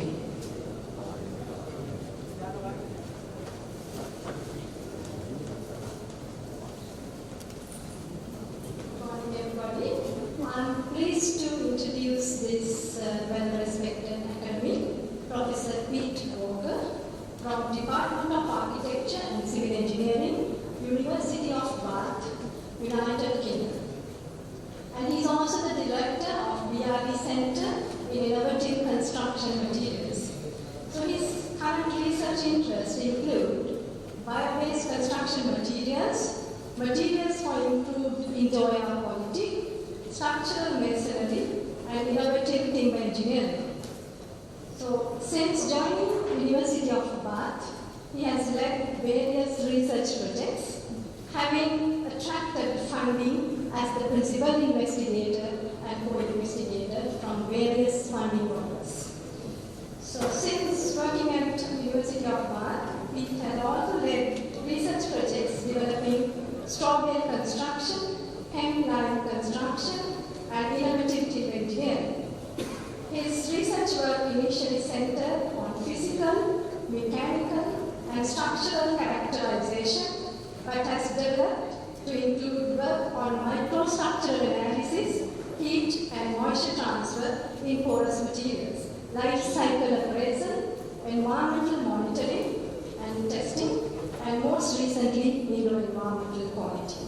He is currently the editor of the ICE Construction Materials Journal and editorial panel member of Building Research and Information Journal. Over to you, Professor.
Good morning, everyone, and thank you for the very kind introduction. So, it's a pleasure to be once again here in Sri Lanka. I think this is my 5th visit to this wonderful country, and it's always a pleasure to be here. And as well as coming and attending this conference, we've had the privilege of collaborating with the University of Moratuwa and the NPRO on a current research project looking at flood resilience in Sri Lankan masonry houses. But that's not the subject of my presentation, but it's one aspect of research that I've been involved in at the University of Bath, and particularly looking at bio-based building materials. But my research also covers earthing construction and some aspects of lime and even cement materials construction. So grow your own home, which is something we've been doing for millennia. But before we go into that, just to recap why we might need to reflect on the way we build houses, because we live in a time where we have many crises, and many of them are of our own creation. So what I'm talking about, of course, is climate change, is one significant problem that we face and will continue to face throughout this century and potentially beyond. We've been aware of it for a few decades, but we have suddenly really failed to address it in any significant way. But also, we have other challenges as well as humanity, providing affordable and safe housing for the people who live on this planet. And that number of people keeps increasing, 7.5 billion people, and forecast to continue to grow. And around 2% of the world's population are homeless, and many, many more don't have access to what we would consider safe and affordable homes. At the same time, we create lots of pollution from our activities. And one that's been in the news in recent months is the problem of plastic. And we dump around 8 million tons of plastic into the world's oceans every year.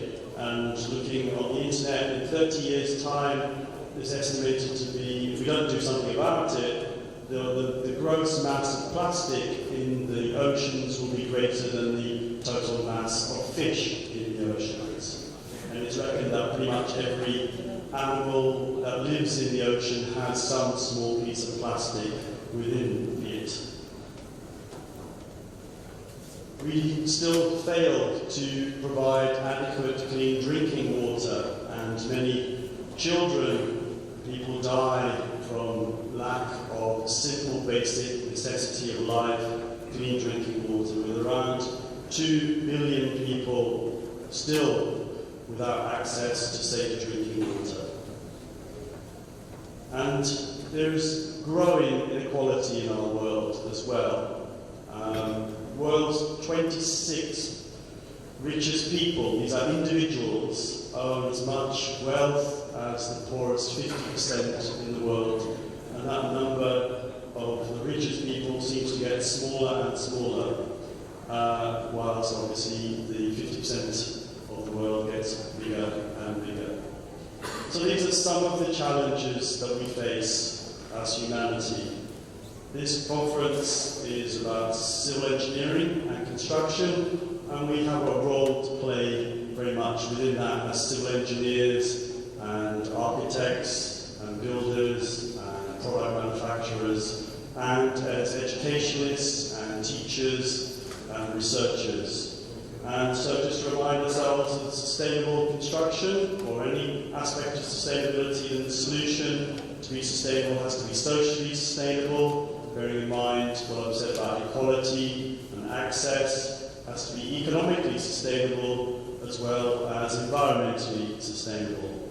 So much of what I'm going to talk about maybe is on the aspect of environmental sustainability and addressing the issue of carbon emissions and renewable and sustainable supply chains of materials, then other aspects which are covered by the United Nations 17 goals of sustainable development to transform our world. If you're not familiar with these, then I would suggest you look at them, because I think they should form the basis of what we do in our work, in our education, and in our research. So, reflecting on the construction industry globally, then it's a very big industry. The total value is around 36 trillion US dollars. It's a huge industry, and it employs many people, and obviously provides the infrastructure that we benefit from, mainly in the world. So, around nearly half of the CO2, carbon dioxide emissions, a significant greenhouse gas which contributes towards climate change, is attributable to the buildings and the construction industry. We construct the buildings, which we then heat or cool and light and use other services to provide the necessity that we wish, the comfort that we seek inside these buildings. And that has to change. Clearly, if nearly half of the world's of the CO2 emissions come from buildings, then we have to make our buildings more sustainable. 60% of all materials consumed are construction materials. So all materials that we extract, raw materials, go into construction, with concrete being the second most consumed material on the planet, after the basic necessity of water. So 12% of all human-made CO2 emissions come from construction materials. Some very high-energy materials, some wonderful materials. We need to use these materials more wisely. And 20% of construction materials end up in landfill, in many cases directly on the construction site. So we deliver materials to the site, we damage them, we don't use them, we over-order, and they go to skip, and they go into landfill. So we have to be more efficient in the way we use materials as well. So it's time to rethink the way we construct the buildings we are doing. This pie chart here gives an overview of the CO2 or carbon footprint of a typical building. I think it's a home, and it breaks it down considering a 50-year lifespan between the amount of carbon attributed to its use, i.e. heating or cooling, and the services and the electrical goods, etc. we have in a building, lighting, and then the materials we use to build it, and then the energy in constructing it, in maintaining it, and finally, at its end of life, its demolition. And this is for a building which is a very high energy building, or relatively high, but there's quite a lot of buildings that are like this, which in the sort of northern hemisphere and in northern Europe consume around 200 kilowatt hours power per square meter per year. So in recognition of the high energy use, then buildings have, mainly through government regulations, have become more energy efficient. So we now are building buildings where the energy use is more like 50 kilowatt hours per square meter. And so in response to that, we see a greater proportion of the carbon footprint of that building moves towards the materials and, as we'd expect, less on use. And then we aspire to buildings which are passive buildings, almost passive buildings. Buildings that require almost no energy for use or are net contributors of energy, maybe they're energy plus buildings, so through renewable systems such as PV and other renewable energy systems actually generate more energy than they consume. With such buildings, then we see a significant shift towards the materials that are used and the maintenance of those materials away from the use energy and the demolition. So this provides opportunities for looking at bio-based building materials. And by bio-based building materials, I primarily mean plant-based building materials.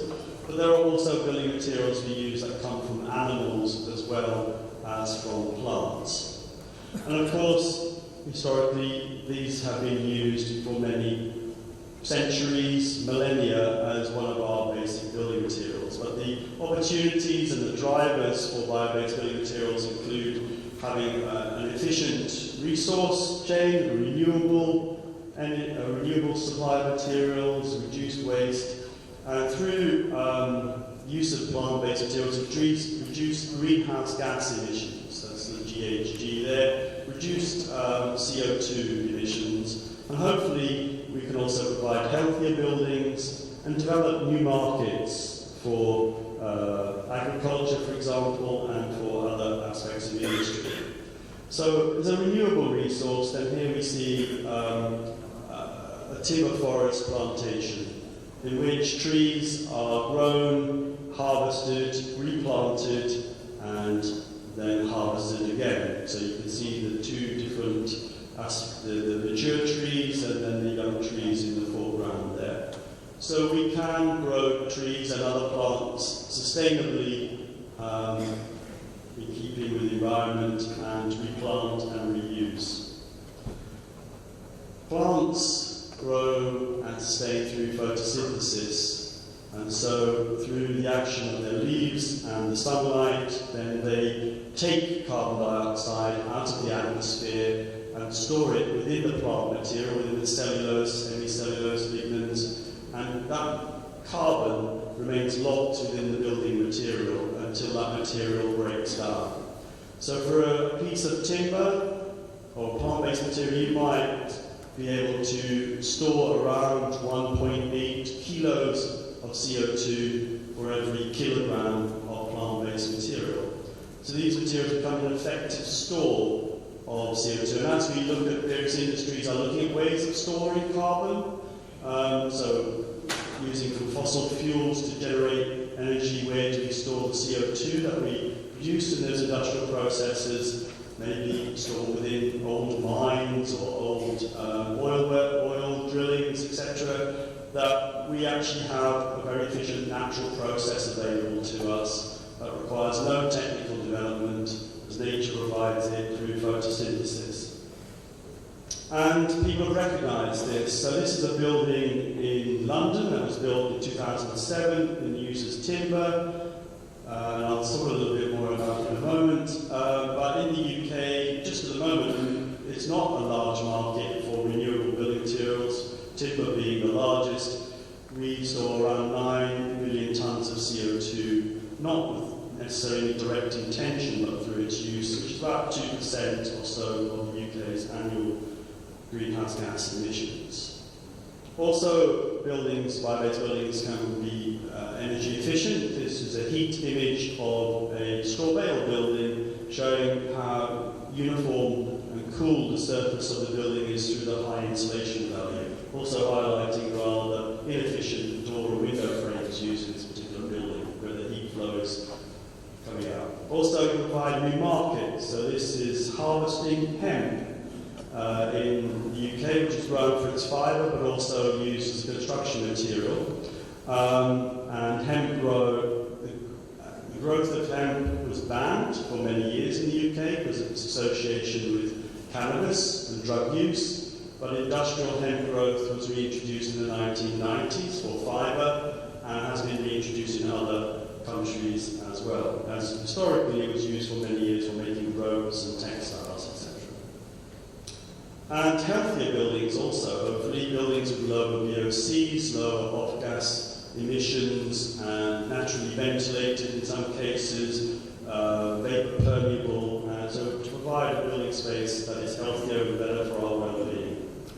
So some of the bio-based building materials that come to mind are listed here alphabetically. Some are probably no doubt familiar to you, others less so, so bamboo, flax, grass. And the ones that I'm particularly going to focus on in the rest of my talk is on hemp, straw and timber. So in recent years there has been a significant growth in interest and use of engineered timber products in Europe and North America. And one particular engineered timber product is CLT, or cross-laminated timber, where strips of softwood are cut rectangular section and glued together crosswise to make a stronger, stiffer and dimensionally more stable panel product. And you can see it used here in wall panels there, and it can be cut, fabricated off-site, and so also it forms into the process of off-site fabrication.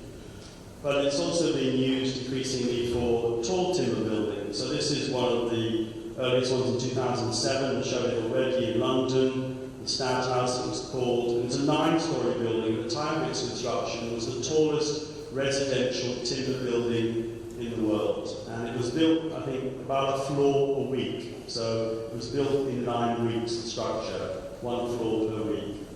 Because the panels were all prefabricated, so it made the erection process very quick.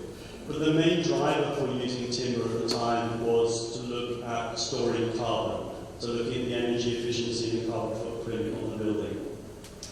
And this has stimulated other ones. So this is a 14-storey building in Norway, and this is an 18-storey building in Vancouver at the University of British Columbia. Now some of these buildings, and this one is a hybrid building, so it has a concrete core, but the surrounding structure is CLT, cross-laminated engineered timber. And then there are proposals to go much higher. So 30-storey buildings, again in Canada, and even a 40-storey building in Sweden are under proposal. Because of seeking alternatives to using either reinforced concrete or steel frame construction. And one of the drivers is the sustainability of using such materials. Whether we get to see buildings of such height remains to be seen, because it presents some obviously significant technical challenges about particularly the stiffness of the building. So I'm going to talk very quickly about two research projects I've been involved in the last 10 years or so. One is developing hemp and lime. So I've shown this slide already of the hemp being harvested here. So in the UK, hemp will grow up to about 4 metres in 4 months, so about 1 metre a month. So for the UK, that's a very fast-growing crop. Bamboo, of course, can grow fast, similar rates or even faster, but as a crop material, it's a very fast for our temperate climate. And it primarily was reintroduced under license for the fibre. And the fibre has been used to make composite materials for the car industry, but also for textiles as well. But after you strip the fibre off the crop, you end up with this wood chip material, or what's called hemp shiv, and these pieces are, say, 2 or so centimetres long and 1 centimetre across, and looks a little bit, as I say, like wood chip, and it provides a useful, convenient form of bio-aggregate, live aggregate, which is mixed together with lime, a lime binder here, so bagged. This lime binder is a blended binder, so it's not pure lime. It also has some cement in it as well. And it's mixed together, in this case on site, so with water, and you end up with a fresh material that looks a little bit like this. So it has quite a high water content initially. And then it was developed as a non-structural material, so it's an insulation material, so it's been tamped in place here between these temporary shutters, and it's the structural aspect of this wall are the timber studs in the centre of the wall.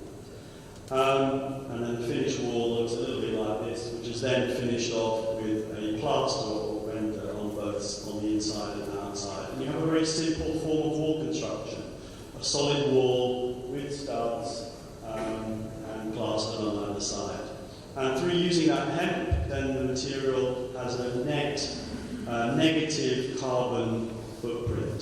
So through the photosynthetic hemp balance with the carbon emissions of use of the binder, you end up with a material that works is carbon neutral. And then also works with straw bales, wheat straw bales. So these are individual bales that come from agriculture. After we harvest the wheat, then the stems of the wheat plant, a bit like rice stems, straw as well, then the straw is a secondary product. Some people refer to it as waste, but it's not a waste material because it does have value to the farmers in the UK. They sell these bales. They might be used for animal bedding material or for other agricultural uses.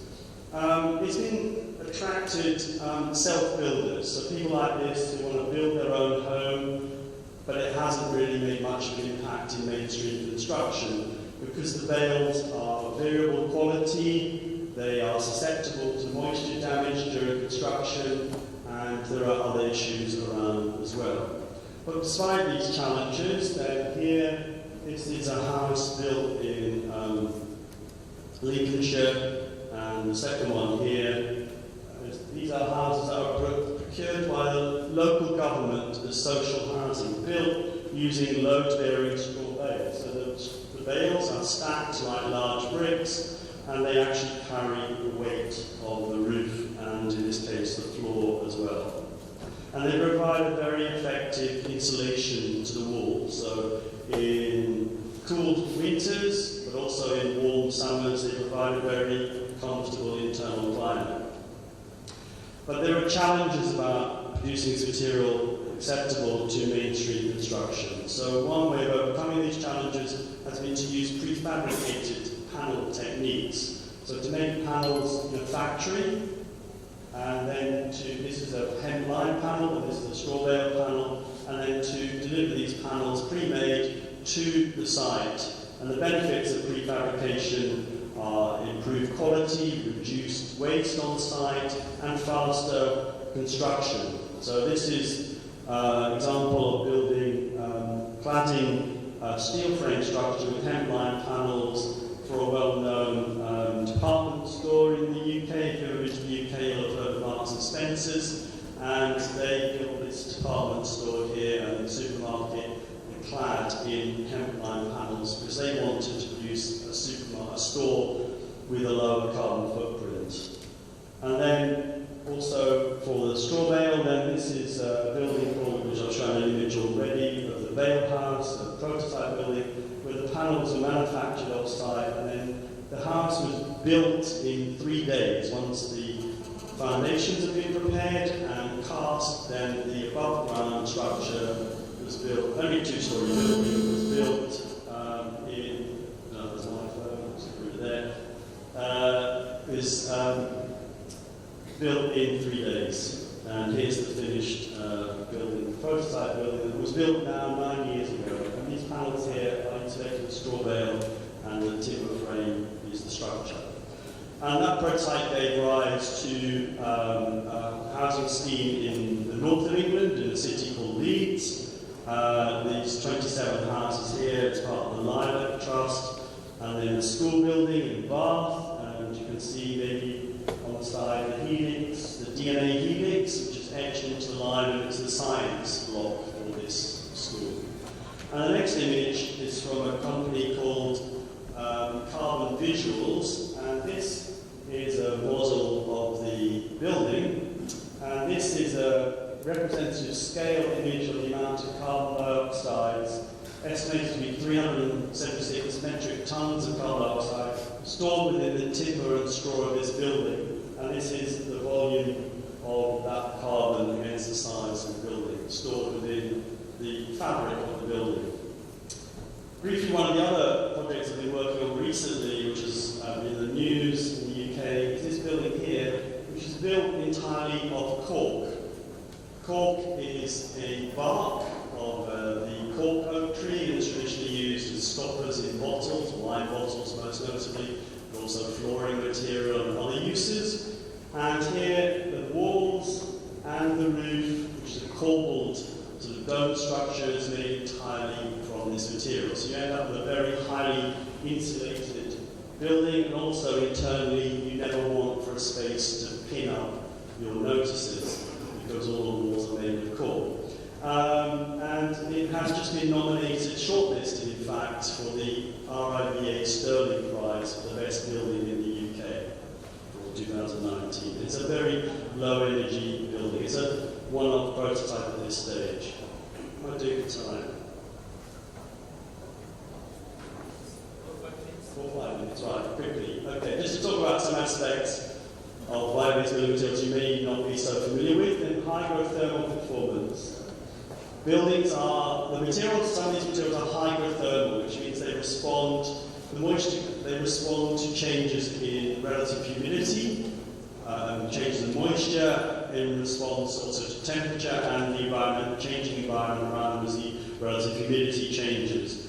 This is done as a test on this panel, which is made from the hemp and lime material I talked about, where we put it on the side of this chamber and put a thermal shock across it. So this represents the temperature range. So on one side it was near to 0 degrees, and on the other it was ambient 20 degrees. And you would expect under steady state conditions that eventually the line here, which represents the temperature profile through the wall, and it was a 300 millimeter thick wall, it's just been normalized, so 1 is 300, would be a linear relationship. The question is, how long did it take to reach that linear relationship? And in this case, it took 336 hours after we introduced the thermal shock. So that is a function of the hydrothermal performance of the materials. And in fact, when there's temperature changes, there's also changes in the humidity within the material, which also uses up energy. So after 48 hours, the profile was still more curved like this, and it still was taking some time for it to reach that steady state condition. Whereas in contrast with some other industrial non-bio-based insulation materials, it reached steady state in 24 hours. And that apparent sort of thermal mass effect, almost you could say, hydrothermal mass effect, is a great benefit to the performance of a building which is in a constantly dynamic and changing environment. Right, given the time limitation, I'm going to whip through these. Just to say that we're working on a project looking at straw bales, and these are compacted for agriculture. They're not made for construction. We use them for construction, but they're not a building product. And so the straws are not aligned in an optimal direction. So normally the straw might be laid this way, with the heat flow going in the direction through the board, or through the straw. And a lot of the straws are aligned such that they are in that direction, which means the heat flow can more easily flow through the circular straw. And what we want to do is actually get the heat flow flowing lengthwise. Tests have shown that the thermal conductivity through the length is around a third of what it is through the width or through the height. So we've been working, and particularly Sean, you'll hear from tomorrow, is working on a project rebaling straw to change the orientation of the straw to actually bale straw for building, not for agriculture. Now I'm sure all of you are thinking, well, one of the things I know bio-based building materials is durability. It's going to rot, mold, termites, other things are going to come and eat all this lovely cellulose. And of course, that is a risk and something that we have to address, and ways of addressing that are through treating the materials, but also through good design of the materials and using materials appropriately. So I'm not suggesting you can use bio-based materials for every aspect. There are many uses where concrete and steel and other industrial materials are the best choice. But in other cases, bio-based building materials, I would suggest, are the best. So moisture is obviously a key aspect. And if the materials get too wet, then you create an environment where mold and fungi and bacteria will flourish. So the key to the durability of bio-based building materials is keeping them at an adequately low moisture content. You can also treat the materials to increase their durability as well. But chemicals, heat treatment, compress them as well. But again, trying to minimize the environmental impact of materials, we're trying to minimize the use of additional chemical treatments. So understanding the moisture relationship is key to understanding the performance of these materials, particularly in modeling decay. So you can model how the material's durability and resistance to decay, and through computer modeling of hydrothermal performance. Then of course also insect attack. And by using materials appropriately, you can also minimize and design barriers, etc., minimize the susceptibility to attack from insects such as termites, of course. Now, one such hydrothermal aspect is an isotherm, but very quickly to say just how bio-based building materials respond to changes in humidity. So this is a typical curve. You have increasing humidity from 0 to 100%, and this is the mass of the material that you're measuring. So typically, as you increase the humidity, you get this sort of S-shaped curve, and it rapidly starts to go up, and the changes in the shape of the curve are a response to the changes in the state of water or humidity within the cell structure of the material. So towards the end, you start to see free water in the cell part of the material, for example. And then if you reduce the humidity, take it back down, then it follows back down. So for each stage, you increase the humidity and wait for the material to reach stable equilibrium before you increase it the next time. So it's reaching its equilibrium mass for that humidity level. And knowing this relationship of different materials is important to their understanding. But also, in terms of design, exposure to moisture is very clear. So this depends upon where you are, so your geographical location. If you're in the tropics or you're in a temperate country, you need to choose your materials that are appropriate to your environment. But also the local conditions. Are you using where are you next to the sea, for example, in a particularly moist environment, or near a lake, or are you up a mountain, or whatever. what shelter you can provide, roof overhangs, the distance of your material above the ground and the risk of being rain splashback, and also how you design, you want to design the building to avoid traps for moisture. So, final slide coming up. So, various ages of construction materials. You might argue, pre-industrial age, we use a variety of materials, including earthen materials, stone, timber, and other bio-based building materials. 19th century, we started to use iron and steel much more. And I think most of us would agree the 20th century was the age of concrete, and the 21st century continues to be.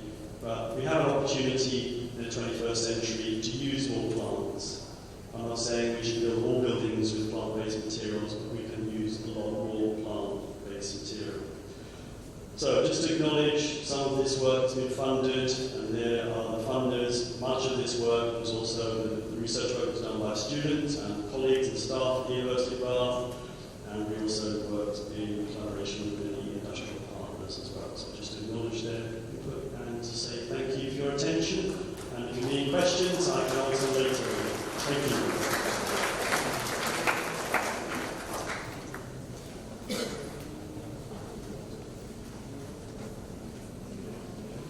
And now to deliver a token of appreciation to the presenter, I would like to invite the head of the Department of Civil Engineering, University of Moratuwa, as well as the co-chair of this conference, Professor Iccea.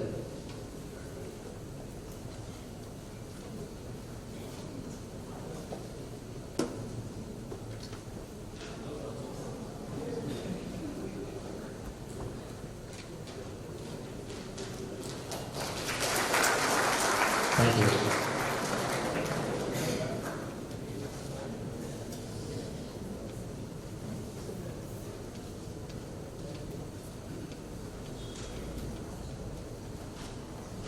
Good morning, and it's a great pleasure to introduce the next speaker, who happens to be my colleague, a friend, a philosopher, and a few years senior to me in the Department of Civil Engineering and Industrial Science. That's Professor Moratuwa. He is the professor in the Department of Civil Engineering. He is the chair of Center for Sustainable Technologies at the Institute of Science. He is very passionate about working in alternative building materials, sustainable building materials, and just to tell you that he interacts with the professionals, the highest in my department, I would say, and in all the projects that he deals with, he actually encourages people to use sustainable and alternative building materials to the extent possible. And another important thing that he does is capacity building. Along with Professor Jagdish, his mentor, I think the last 25 years they have been conducting, and later I joined his team in giving courses to all levels of professionals, the architects, civil engineers, administrators, and even to the masons. And I won't like to take too much of time.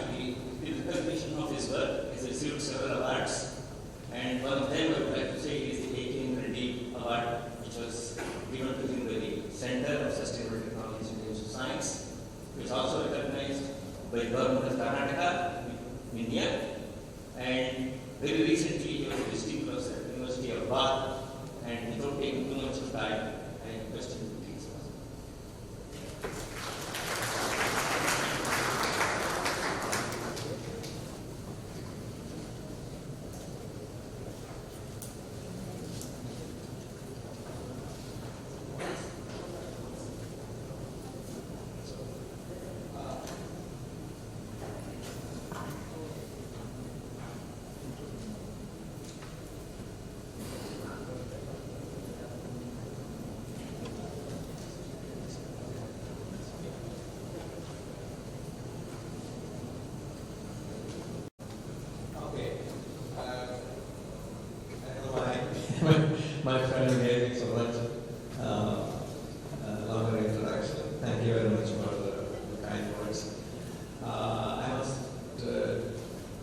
it was Kishan, Chitra, and I have another friend, Ashoka. I have interaction from almost, I would say, 15 years with the University of Moratuwa. When Kishan asked me to come and deliver a lecture, I could not say no.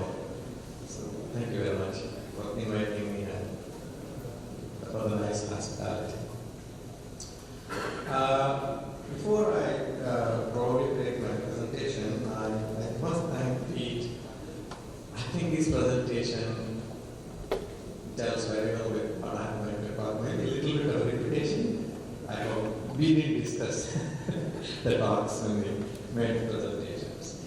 So, what I'd like to bring in front of the, I would say, humanity is that what we are doing in construction is not right. And we are going to land up in big problems. So therefore, I stress a little bit on materials and buildings, specifically addressing, are we doing really sustainable materials, sustainable buildings? I'll just give some statistics and some data. I'll talk a little bit about resources consumption, sustainability and greenness. We have a lot of confusion about these two words.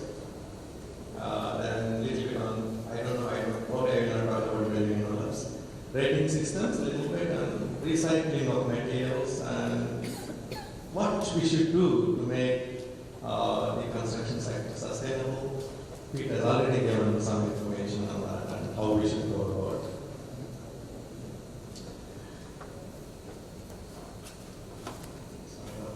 Okay. We all know that the planet Earth is a finite size.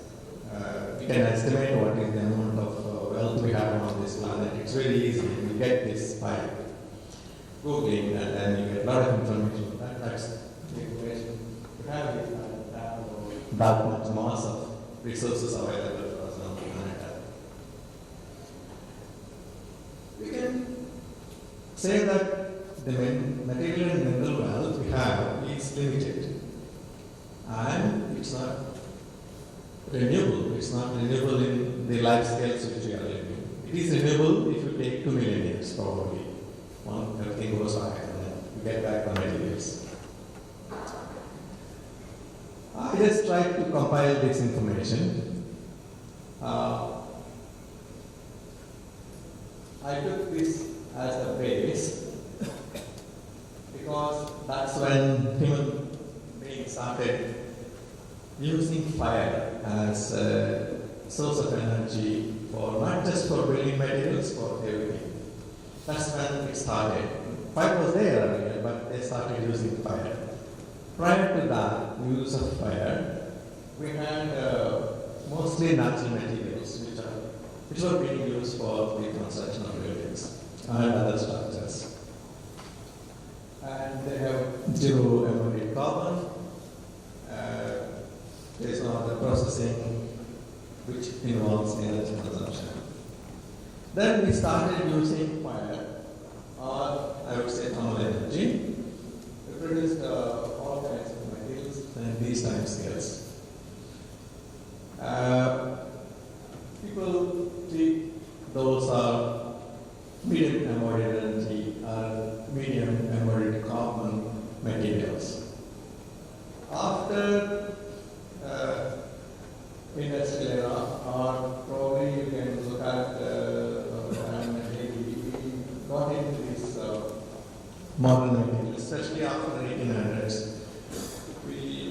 There was proliferation of inventions in material making, but inevitably they consume large amount of energy. So we ended up now with high embodied energy materials. Now we are rather shouting that this kind of materials are not okay because they emit a lot of carbon, they have a lot of issues related to the environment, like that. So therefore now we are trying to find solutions somewhere in that region, which probably is sustainable. So we moved from 0 embodied energy materials to embodied energy materials. Okay, what do we understand by sustainability? It's become a fashion for people to use this word, this adjective. You know, there are so many definitions if you read through sustainability. I just give two definitions which try to work on this. This week's one definition given by Moratuwa is an economist trained in US, tried to work with India, Mahatma in the early 30s. And they were thinking of creating an economy which is permanent. So then they defined certain goals for development. That they said a sustainable society is the one which manages its growth but keeps environment in mind and also keeps the needs of the future generations which are going to occupy the planet. This is a very long, nearly 100 years back thought. And you find the same thing here in Pratham report. 1987, you take the IPCC reports, there is not much different from that. Right? So, but the focus in both these definitions is sustainable extraction of resources, but keeping in mind the environment. That's the crux of this definition. Importance of the definition. So then I can easily say, if you want to call anything sustainable, it should be renewable.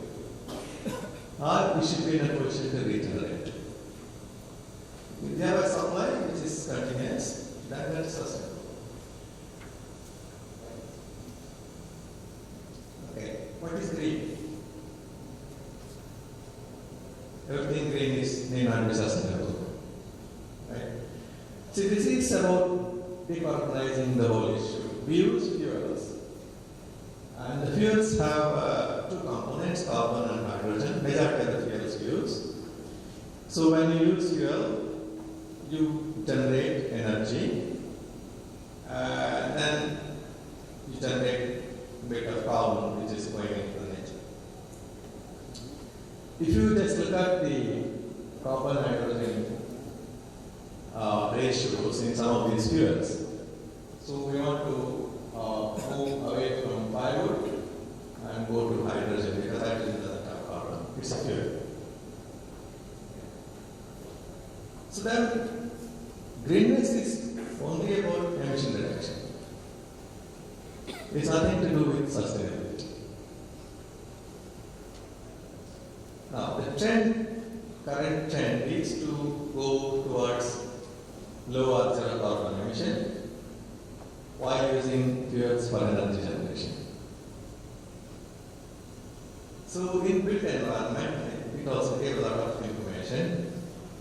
We are trying to improve the energy efficiency in the production systems, transportation systems, heating and cooling systems.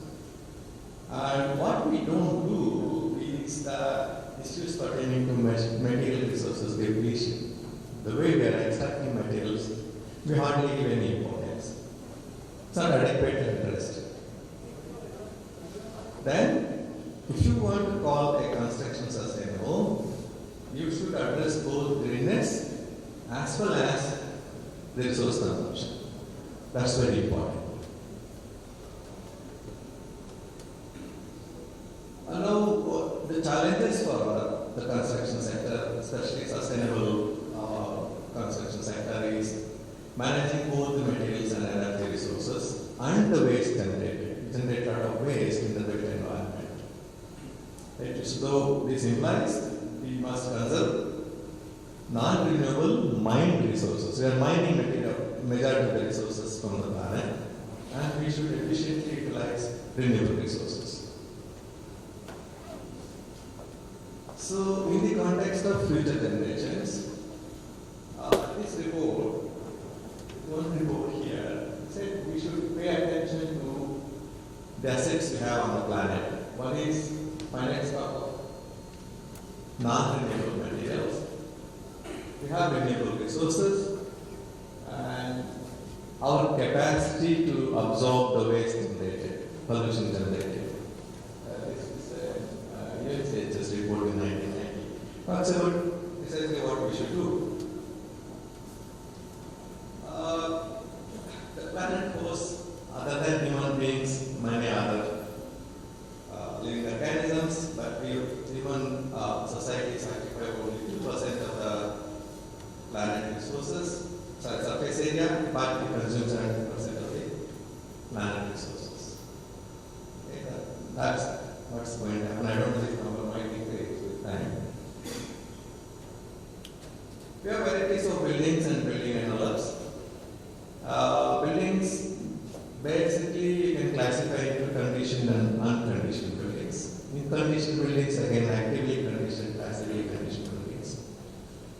I don't need to spend much time on this. So, what buildings do is consume both resources, material and energy resources. And in the process, during the life cycle of the building as well as during the construction, a lot of waste are generated in all three forms of waste, and we cause pollution. We call that now GHG emissions. So we need to address material availability and energy resources if we talk of sustainable options.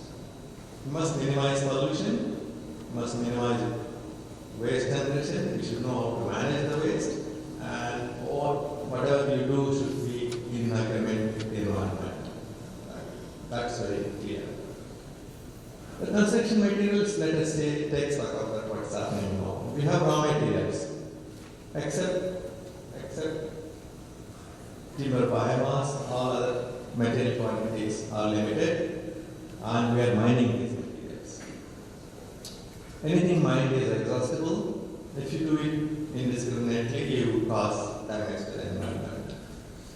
So to convert these raw materials, we use energy resources. When you use energy, you create pollution and emission. So these are the basic truth of what we are doing in generating construction materials.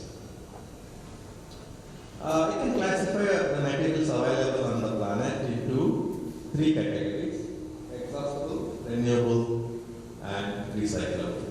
So you have these materials here and there. I think it gave a very nice introduction to renewable materials. Lot of scope to work in recyclable materials. Okay. This is a picture what's happening now today. Energy part, primary energy, oil, coal, electricity. These numbers you get from many books, many data banks, you get this. I just highlighted this. Steel production, food grains, cement production, aggregates. These numbers are kept up per annum. We have other materials. This list can grow actually. So ultimately, what is happening is we are consuming 60 billion tons of materials, mostly mined materials. They are not renewable materials, mostly mined materials. And if you convert that into per capita consumption, it's about 8 tons. Can you imagine 8 tons of materials is the first consumed per year?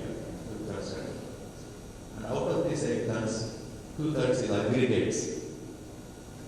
Nobody's thought about this about this. 6.5 tons of aggregates we consume per capita per annum. The food grains we consume is about 0.25 tons. The cement is nearly a ton, 8.7 tons. Steel. So these mind-boggling numbers. It's very easy to read these statistics, but that is true, right? Let's take Portland cement. Portland cement is used for these applications, mortars, concrete, finishes, and then it's very easy. You can say that every ton, if you want to consume, you consume 5 to 6 tons of aggregates. Half of that is final aggregates. What cement industry is doing is to protect themselves as green. They are trying to reduce the carbon emissions, energy efficiency is increased, plug all that kind of operations. But that doesn't make the problem solved. They should focus more on augmenting aggregate scarcity. We have serious problem with aggregates in many countries. In India, we have a very serious problem of fine aggregates especially. We are importing fine aggregates from other countries. Right? Actually, fine aggregates, my guess is that now we are trying to source from deserts. Maybe we'll start sourcing from the coastline. But the deserts, if you think of, then we have the oil-rich countries. Probably their oil is getting over, but they have a lot of sand with them. So probably they'll start exporting sand or something. So we have to address the greenness. We have varieties of green rating systems, especially for buildings. Only a couple of them are original ones. The rest all are sort of tinkered and modified to suit their local conditions. What they do, they try to attempt to address issues related to this.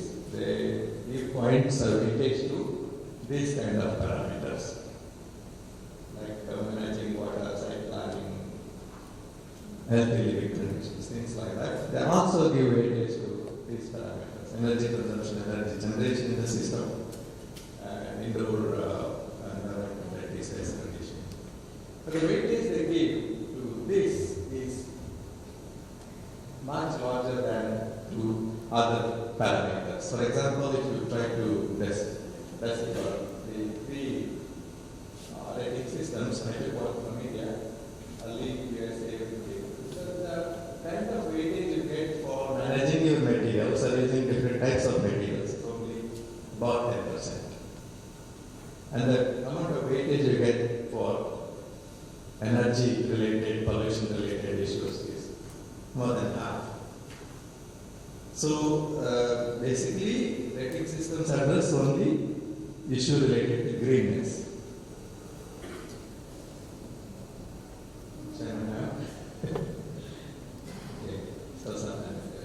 Okay, let's look at what the rating systems do. We have, if you take a building's life cycle, we have two forms of energy. One is energy which we need to make the building or make the materials, transport them and make the building. That is embodied energy. The other one is to maintain the building during its life cycle. So this energy which is used to maintain the building, to keep it in a living condition, it's an operational energy which changes with the another type of building, how you are designed, how you are using, the climate in which it is located, things like that. So it can take any of these parts. Within the energy consumption can be very short. Like for example, give one example, what kind of building follows this path. We have these glass-cladded buildings.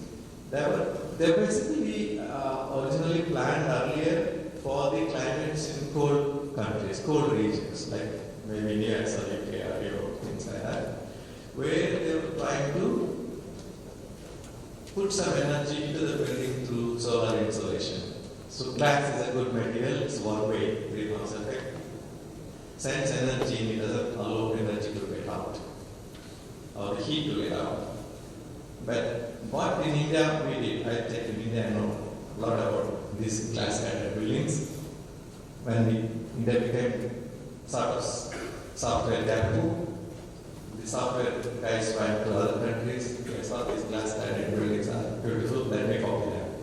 Put them in Bangalore, Ahmedabad, Delhi, all over India, 5-6 climatic zones, semi-arid and arid.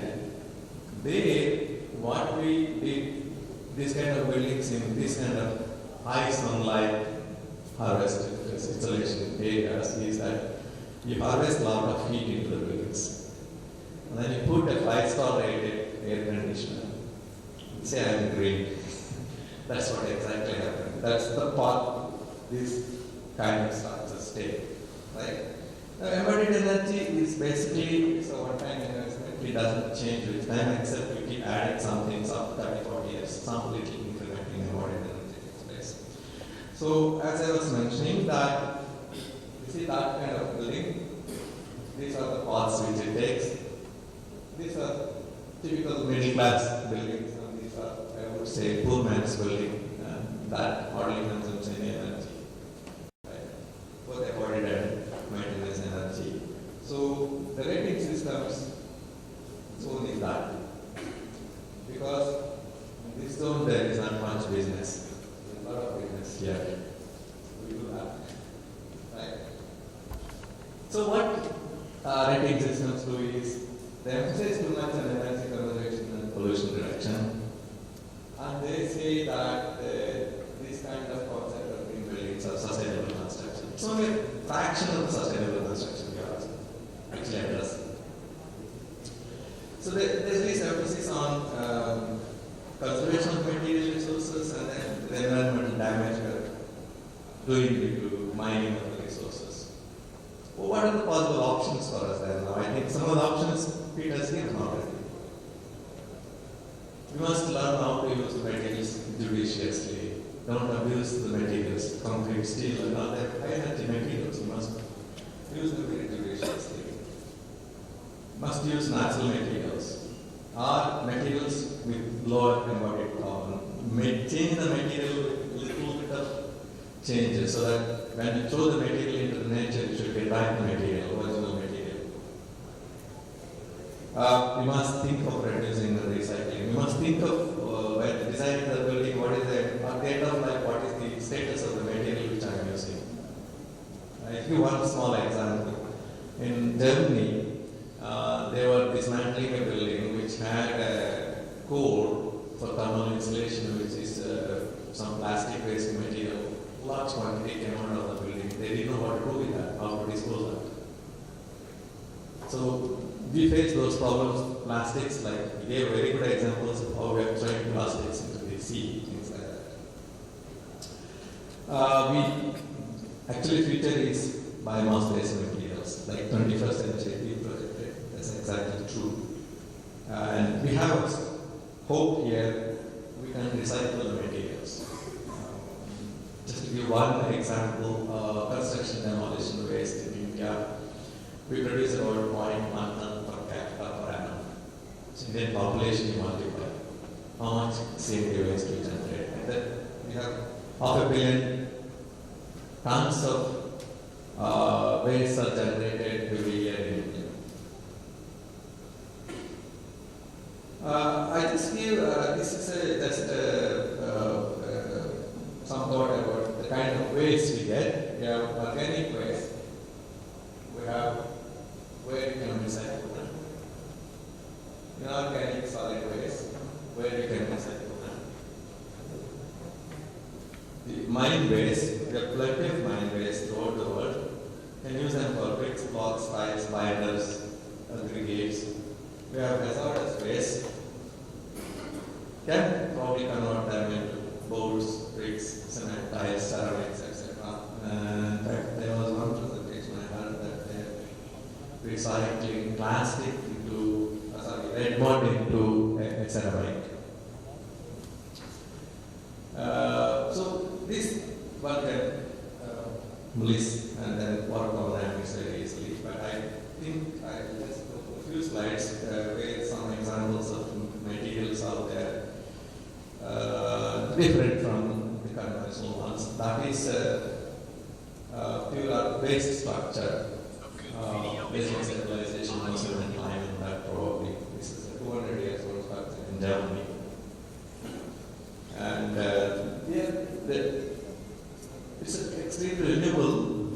You can take back the material in the natural form, but the problem is the engineering. The walls are 6 feet thick at the base. Suppose if I want to reduce that, maybe I need to stabilize it a little bit. Right? So that's another example of stabilizer. It's a big project which I was guiding in Bangalore City. 400 houses were built using compressor. All the soil taken from the excavations was used there. Some pictures. This is our own office building, laboratory portion. That's another complex. That's a Rambler 3-story load bearing 230mm thick wall building. Architect wanted Here Rembrandt was beautifully used to build large number of structures after the earthquake in India in 2001. We are working a little bit on these ways more seriously, and then we can convert that into bricks and blocks. There are 2-3 ways. One is through artificial activation. Another one probably you can use mine-based binders like GGPS and mine-based if it's possible. Like say, not a water, it is iron ore tailing stored in a dam. You did work on that little bit. So you can use it and make everything like that as possible. And you can use in masonry mortars, you can use in concrete. Part of the fine aggregates can be replaced. This is a huge stock of such material in a place near to Bangalore.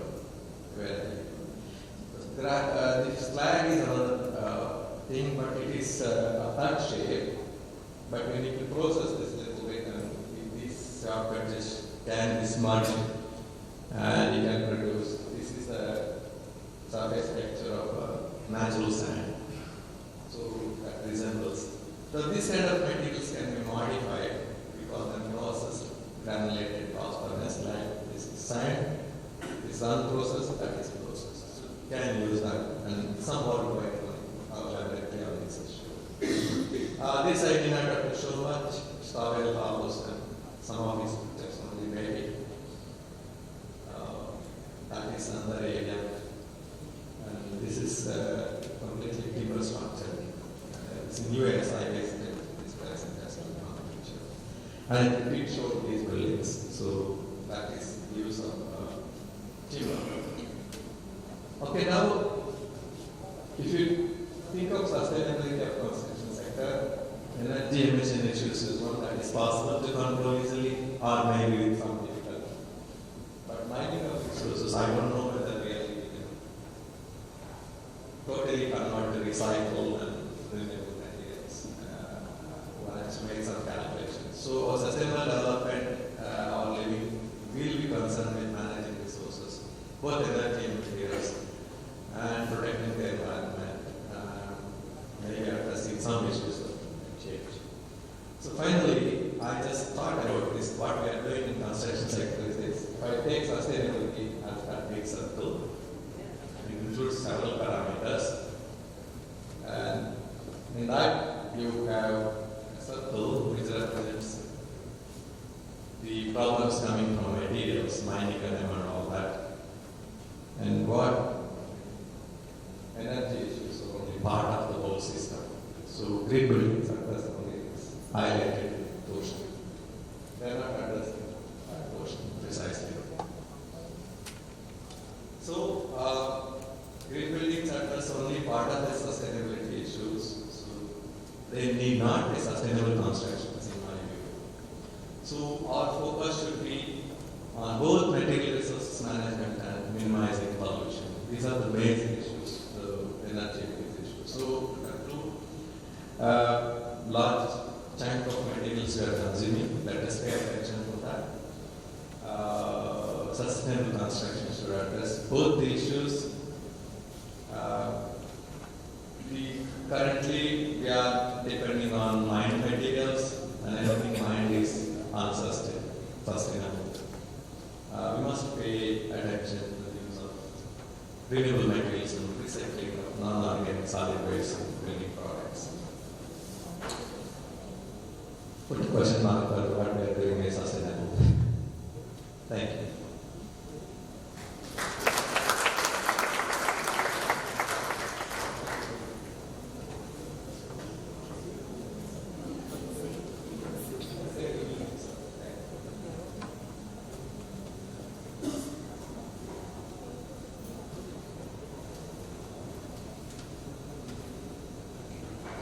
Thank you, sir.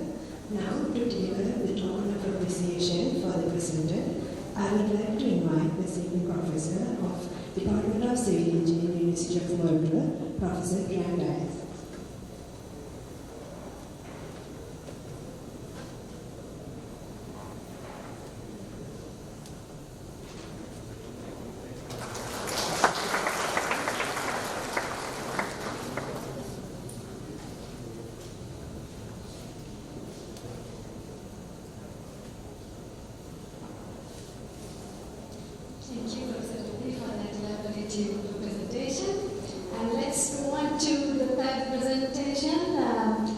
keynote speech by Dr. David again. So you have been introduced to the audience. So the topic is modern analysis methods for seismic design of earthbanks. Over to you.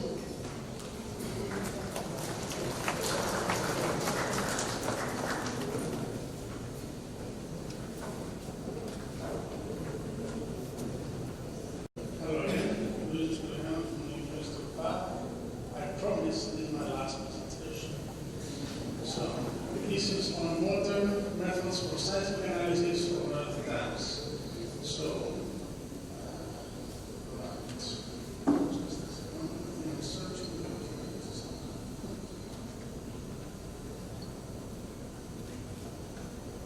right, okay. Before I continue, I need to acknowledge the two people who did the work I'm presenting now. Two students from the University of Bath, Moratuwa and Iccea. I have both left the University of Bath now, so I'm here to present their work to you. So my presentation has two parts, basically B and C.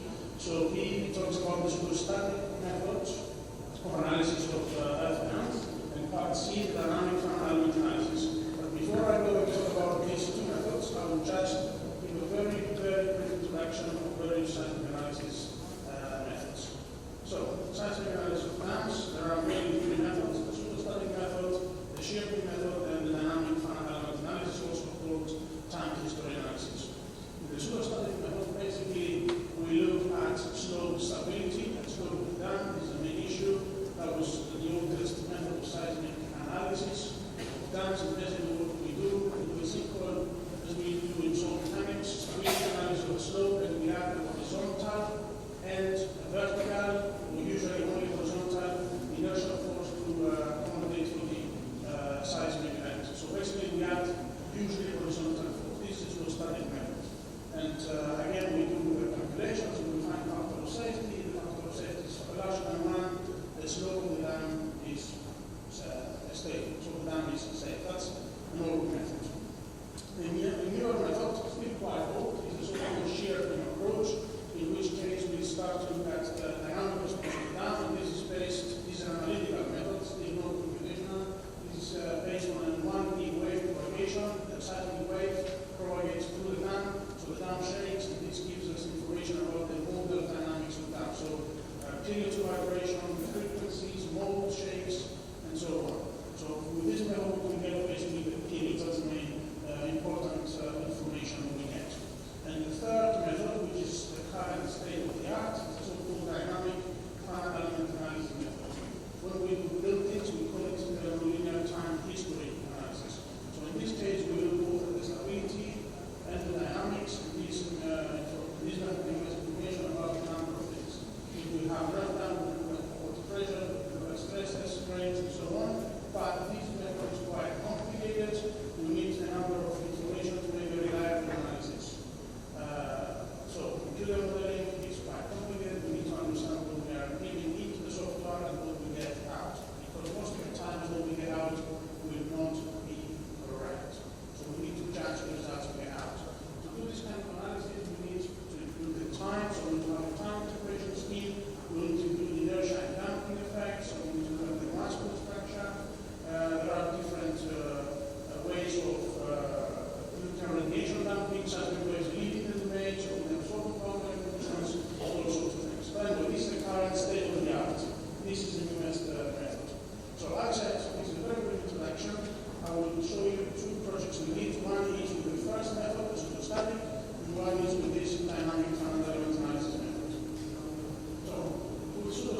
down, and this is very good. This is beautiful. This is what we expect to see from farm elements.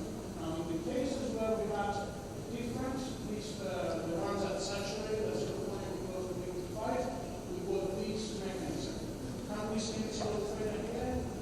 No, we cannot. We don't see this little thread there. Basically, we see a failure from the boundary of the mesh that goes together the bottom boundary, and again from the upstream boundary, and that goes below the dam. So basically, the analysis stops because there is a failure, but the failure is not at the slope of the dam. So what the farm elements predict is not realistic. This cannot be trusted. That's why these values are not the same as the equilibrium. So why this happens? Now, there are two mechanisms. The left-hand side is the slope stability, which is correct. This is when the slope fails.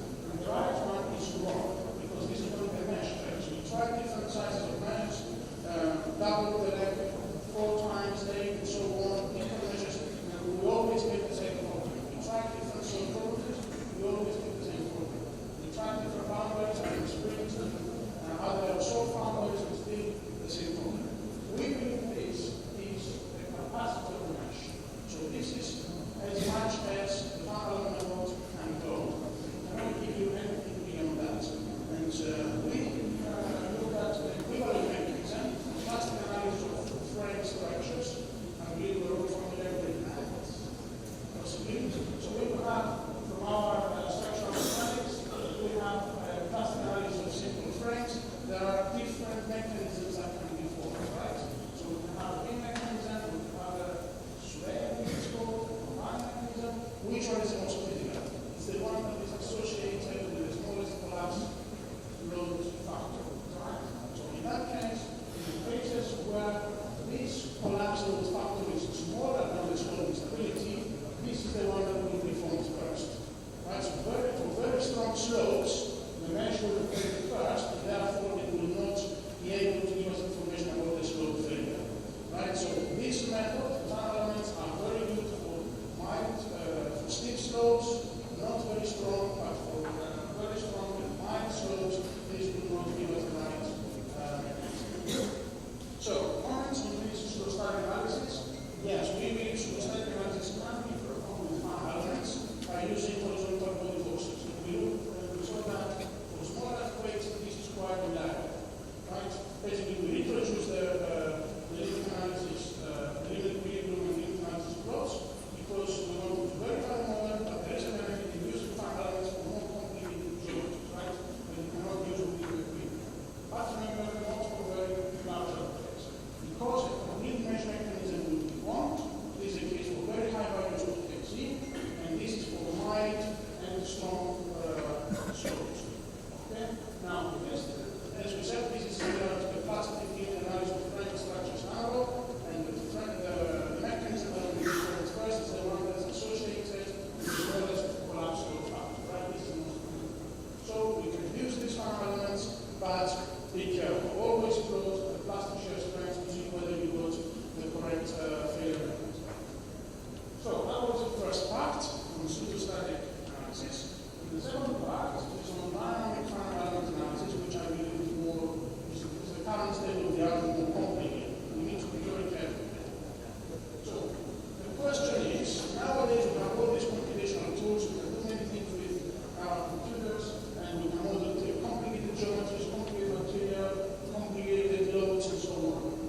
In the case of dams, we have a lot of interactions. We have dam reservoir interaction, how the presence of the reservoir and the shape of the reservoir will affect the vibrations of the dam, how they vibrate in phase, how they not in phase, and so on. And also we have dam foundation interaction. We will have a dam resting on a very steep foundation like a rock. This will be vibrating possibly in the first mode. We will have a compliant soil foundation, there will be more interactions. Right? So this will be softer, it will be vibrating more, so it will be soil-structure interaction effect. But one of the most important and difficult decisions to make is whether the saturated soil is not soil breaks, right? There is also water. And under earthquakes, they liquefy. So there is interaction, core, fluid, skeleton interaction, how this will affect the propagation of seismic waves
try to do two different standards. We use the software called OpenSys. Open System for Earthquake Engineering Simulation from Berkeley. So that was the fundamental mesh. So you see here we included the reservoir. We have the rocky shells from the clay core, the foundation. We try to include all the geometric features of this system. And we also modeled the reservoir with displacement-based solid elements. We have developed a procedure for doing that, so we can get the right hydrodynamic pressures on the active phase of the dam. And we applied some dashboards here to get the radiation bouncing away, going backwards. And we applied also air damping to include amping effects with time. Now, the constitutive model we used, we cannot really elastic analysis of this, of course, we need to have hysteresis loops that give you damping and very just stiffness. The just stiffness will affect the fundamental theory of damping. This is important for resonance. So the model we used was this pressure-dependent multi-yielding material that starts as linear elastic, and this will go to move fast. This will comply with more Coulomb criteria. We calibrated that based on the empirical curves for stiffness degradation and damping, and we use elements that have both displacement and quality pressures. So this is a calibration of the model, and as I said, we need a couple of Python kind of formulation. Those of you who remember structural dynamics, you know that force is equal to stiffness times displacement. This is stiffness term, this is the inertial term from mass, and this is damping, right? So this is from structural dynamics. Right, so this here is so-called single phase. It's only mechanical formulation. That means displacement. Now, what we have to do to include both pressures, we need to do a couple analysis, so-called Python mechanical coupling, and we add addition to this P here is both pressures. And the blue terms are the single phase, which come from the top, and the black terms are the additional ones. Anyway, no need to let this match. It's very well established, but there is additional computational demand in this kind of data. So what are the predictions we got from the model? So here I show again the response spectra. On the left, I believe we have earthquake 2, and on the right we have earthquake 5. The black line is a coupled formation. That's where we include, we consider quality pressures, and the blue line is the uncoupled. We totally ignore both. And as you can see, these response spectra are quite close, but they're not the same. Now, if I plug this in the x-axis in the logarithmic scale, that means I'm stretching the x-axis. What is the difference between the black? As I said, the black line is the coupled formulation that we consider quality pressures, and the blue one is the uncoupled that ignores quality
does that make any difference? So we tried to look at a range of different values of permeability. So we have our benchmark analysis I showed you before. We tried to look at different permeabilities, divided by 100, divided by 10, multiplied by 10, multiplied by 100. So this is what you see. Earthquake 2, earthquake 5, you see again the response spectra are quite close for these cases, but they are not the same. Again, look at shear strengths. Shear strengths can be quite different, as you can see for earthquake 2. So the permeability of the soil will have an effect on the dynamic response of the dam. Now again, if we look at this response spectra, we look at the yellow case. Here we see that the case with got the line 0.01, so that's permeability divided by 10 by 100, so that's a quite impermeable case. We need to high values for larger periods. Whereas the gray line is the permeability that is much larger, it's more drained soil. This will give you a peak for smaller periods. So again, if you have more drained soil, that means your fundamental period will be smaller. That is true because in a drained case, you have more interaction between the soil skeleton and the water. The water is free to move within the pores, so this will damp basically the response of the soil skeleton. And finally, we look at the effect of the bulk modules of the water. As I said, it's very hydromechanical pattern with the number, so we need to specify a number of parameters like permeability, bulk modules, and so on. And then here I showed you we used benchmark analysis, we used the correct bulk modules of the water, and then when we run the same analysis, we increased bulk modules by 100 times, and as you can see, the difference is pretty much nothing. So bulk modules does not seem to affect the response of the dam significantly, but permeability does affect a lot. So, conclusions. So, saturated soil, that means a case where we have hydromechanical coupling, we need smaller periods, right, of the dam soil, the dam foundation system. That will mean that we have a stiffer structural response, and this is because of soil-water interaction. So in cases where we have a drained material, a drained line response, we should not ignore the porosity pressures. If we have low permeability soils, we have a dam which is full of clay, we can't ignore porosity pressures. So larger soil permeability, as we said, in Rockwood, for example, we need to smaller periods, that gives us a stiffer structural response. So hydromechanical coupling affects both their magnitude and the frequency domain of accelerations in the dams. And as I said, the crest accelerations of dams are not too sensitive to the water bulk modules. They are very sensitive to the permeability and water bulk modules. So it doesn't matter if we have the correct value of the water. So that will not have major effect on the structural response of the dam. That's our references. If you're too interested, you want to see what we did.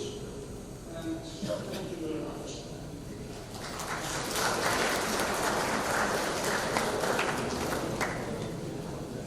Thank you. Now, to deliver the token of appreciation, I would like to invite co-chair of the conference, Professor M.T.R. Jaisingh.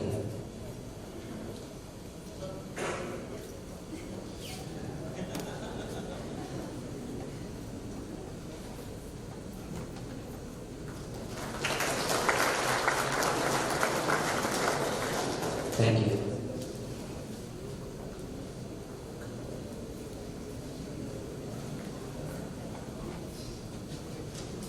The last speaker has given us some time, so we'll use it. So what I would suggest is that if you have questions to the three speakers, you can ask them one or two questions. 5 minutes after. Comments, questions, anything is okay.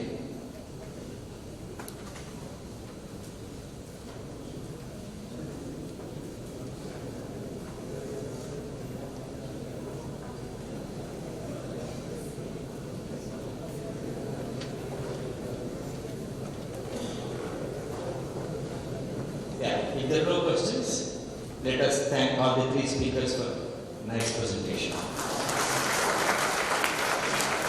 Session is closed. Thank you. This concludes the morning sessions, morning keynote presentations for today's conference. And now I'd like to invite, representing one of our event partners, Council on Tall Buildings, for a short presentation.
There are also quarterly journals published by CPH which will be available for all the members.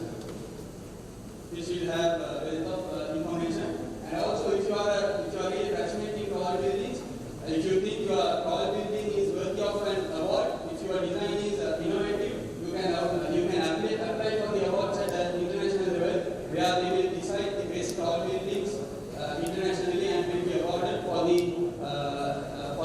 challenging structural engineering, architecture, or basically economic efficiencies and so on. And also, as a researcher, if you go to the research center of CPH, you will find what are the gaps in tall buildings area, where you can see what are the researchers which is industry, where industry demand is, so that your research will be beneficial for the industry as well at an international level. So this is one of such documents which indicates the roadmap on the future research needs of tall buildings. And also an important resource base where the skyscraper center, which is part of the CPH website, where if you want to find what are the top 100 tallest buildings in the world at this moment, whether it is under construction, or if you want to put a criteria like in future what are the top 100 tall buildings, if you want to sort the 100 steel tall buildings, all this wealth of information is available at the CPH website, especially this particular related website, Skyscraper Center, which is basically maintained by the CPH. And also annually there is a tall building international conference happening at different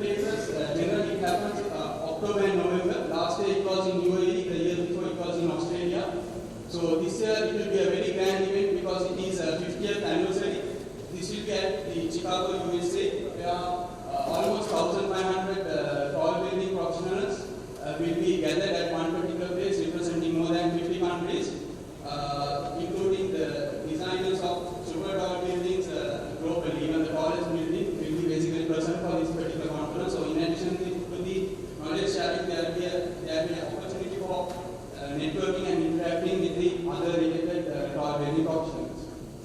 And also, if you become a member of CTUH, basically your organization will be even promoted through CTUH. Even in the website, there is a separate page for the members, and also even there are CTUH groups or applications you will be listed as a member. So there are ample reasons why you should become a CTUH member. I'm not going to go through each of these because all of you are basically hurrying in going for lunch. So I hope you can basically go through the website. So there are different categories of membership, starting from individual membership, student membership, research student membership, and also going across the organizational memberships, where in addition to the membership benefits for its employees, the organization will have so many other benefits in terms of getting business opportunities. So starting from $50 per year, there is a wide range of memberships. So depending on the category, the level of benefits are also different. So with that, I invite all of you to go through our website, ctbase.org, and also if you have any queries, feel free to contact the Sri Lanka chapter of CTBase at ctbase.org.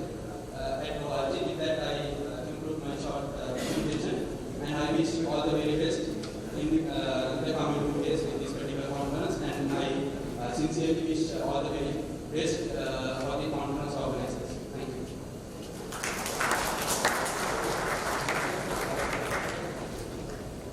Thank you. So ladies and gentlemen, now it's time for lunch, and the lunch will be served outside. After lunch, we are going to start afternoon sessions. Then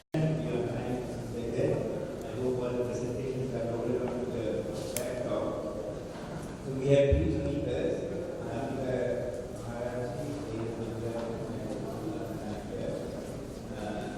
My co-chair is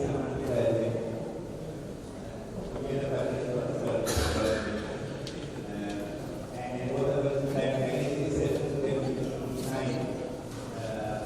We agreed between us that we take questions at the end of each talk, so that the interest is in there, we remember the question you want to ask. So I will request the speakers to speak maybe for 25 minutes. So if you want, I can give you 10 minutes. Would you like to do that?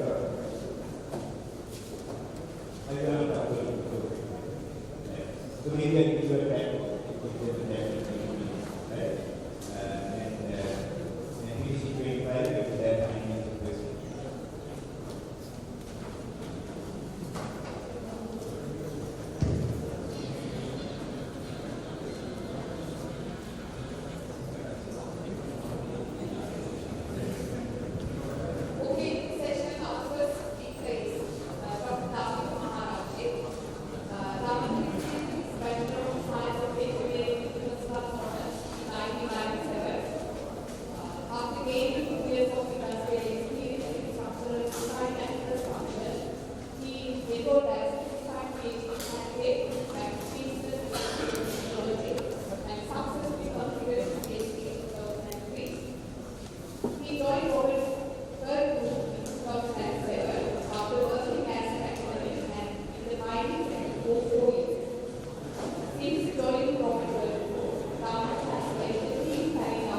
many hours to go to the work and also schooling and also that's what people like to live. Therefore, in many cities, it faces research that when they do not have capacity to go social residential, then people start work for residential. And what is the other question is what is told building?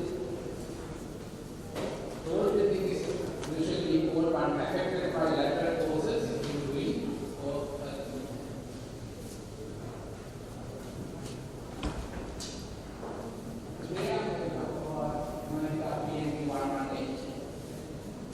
this architectural impression of the structure. It got 118 stories and another 107 meter tall spire. Floor plane is diamond shape, and this shape is keep changing for the story height to keep the architecture in the shape. Total building height about 630 meters. Top occupied floor at 500 meters from the ground level. It also has a spire which is about 107 meters, which start or we support at 100 level, 150. When it's a super structure, one of the problems is the vertical transport. In this situation, they have two transfer floors at level 40 and 75 to provide vertical transportation for the people who require it. Also, it has observation deck at roof level, and this building is misused. About 80% of this space and 20% for the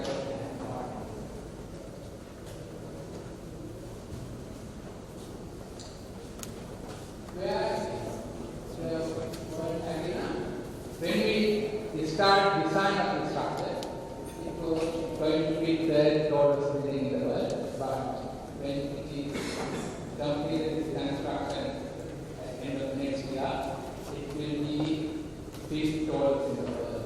But I don't know how long it can please that person because it will have target of 108. That was the tallest building not long time ago now.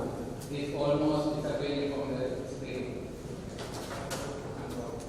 Building coming this way.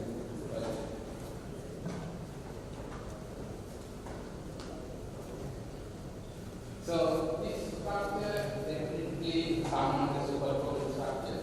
We consider structure is super tall and structure high more than 300 meters.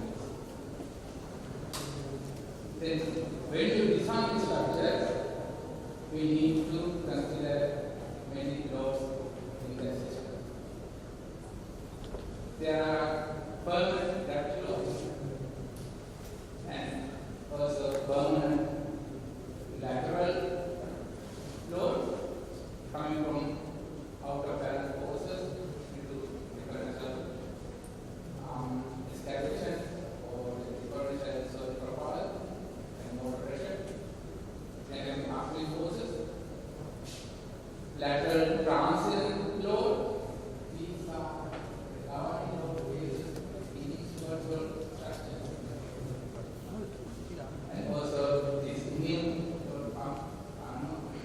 name coming to the design and lateral in the past for the after 9 years. And also you have to consider movement, pre-transformation, and also settlement.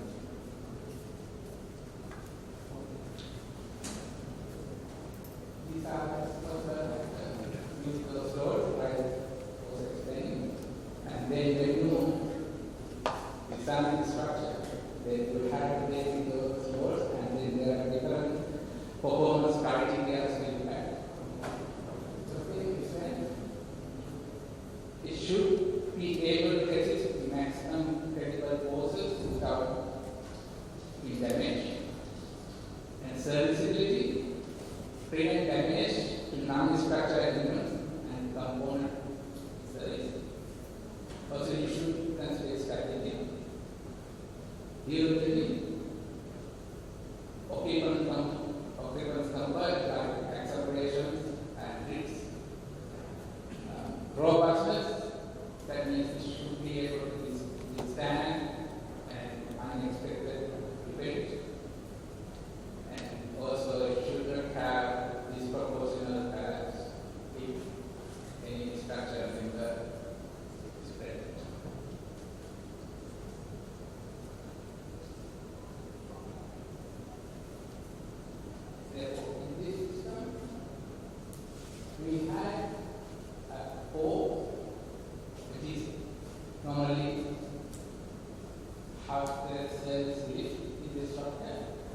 you can use those elements as lateral system.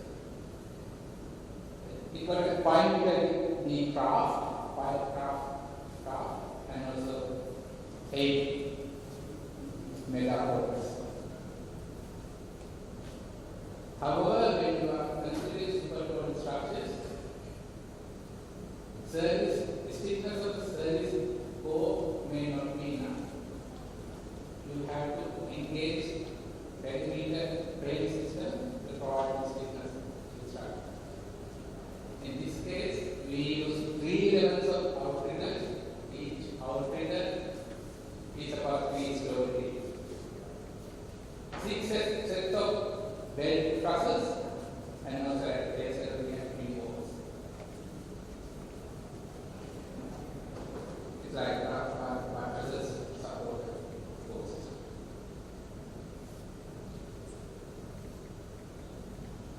If I show a close up at outrigger levels, that what I was talking, this is the core. House is, and even outriggers, belt trusses, and metabolons.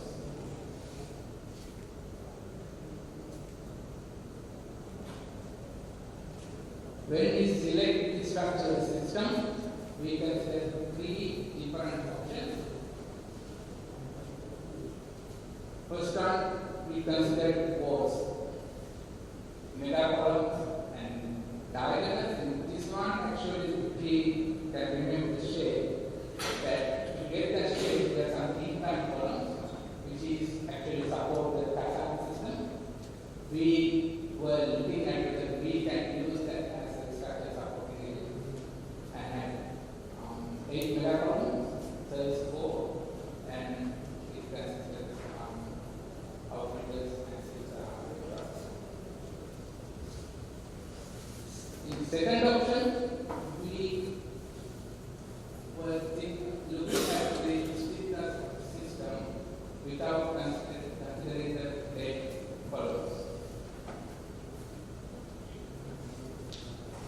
Diagonal columns are still there, but they were just used as redundant elements just supporting the system. Third option was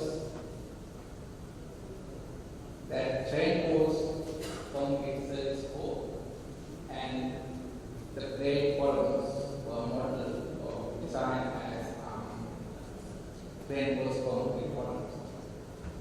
But in this case, these inclined columns became quite significant.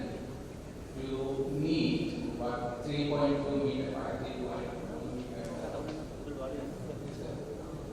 Which actually is not a good solution, because not only difficulty of constructing those inclined columns and these inclinations can provide motion. So selected or preferred system was the first one that included 4 megacolumns and bed columns. This actually a very good system. If you have a gravity resistant system, these blade columns in use is generate a nice truss system which are vertically aligned. These 2 elevations are from the V8 and V8 shown in the drawing. It both is nice balanced system and transfer the gravity to the foundation without causing any eccentricities in the gravity. You can design a system which will not provide any eccentricities or torsion with the gravity load, then most, about 20%, 30-40%, your design problems will go away. If you design a superconducting structure, basically balance the gravity first, then you can easily deal with the lateral.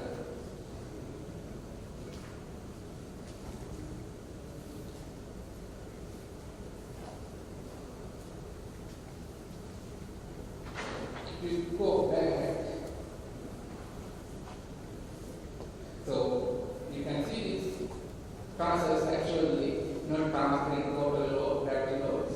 They go we introduce some intermediate columns around where we can balance the rest of the load. Those columns may be providing distributed efficiency, but it is not a significant sensitivity in the system. So at the end, the structural system selected had mega columns and intermediate columns, 6 bell trusses, 3 of them are 3 stories deep and 3 of them which where bell trusses going to be at the level, and the other 3 bell trusses are 2 stories deep.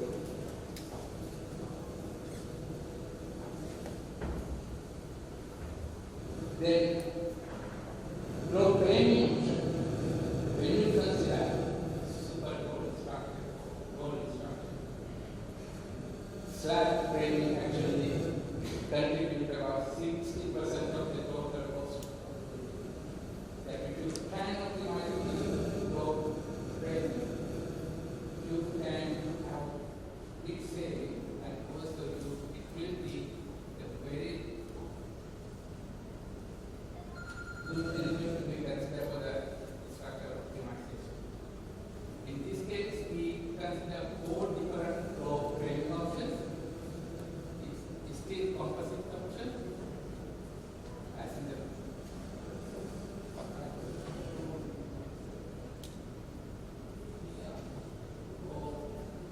second option, we consider deeper standard with large span. Third of them was concrete choices, and the last of them we considered was concrete beam slabs. Also, we considered 3 different scenarios. The first scenario, we considered composite flow system throughout the building. Second scenario was composite system for office floor and the rest concrete PD slabbing option, and the last one was the PD option throughout. When we look at the results of the building actions, you can see most optimum solution for the mass wise of the scheme mass.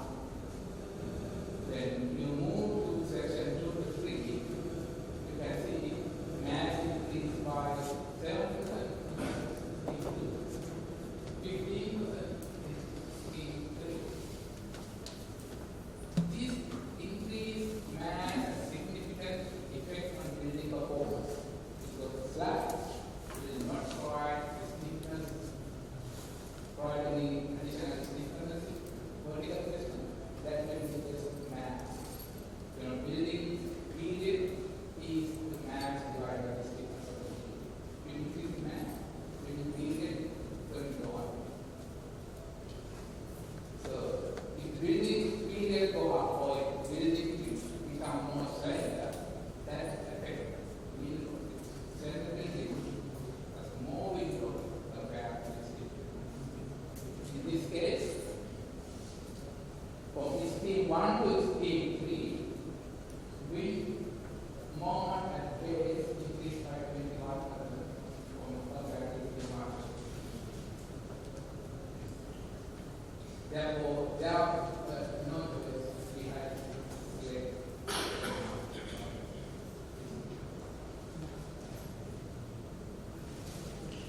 And after selecting that, the program can determine the vertical expectation.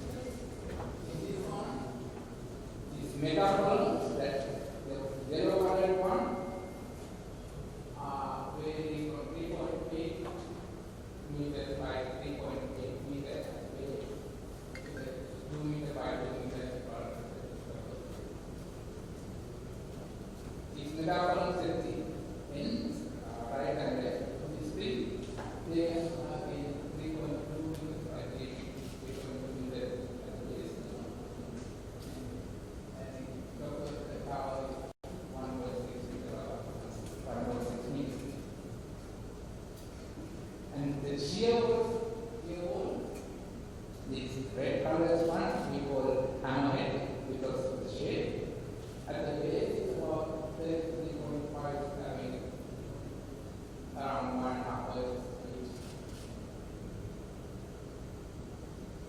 These walls from in this direction that's colored in black. Thickness varies from 1.5 meters to 600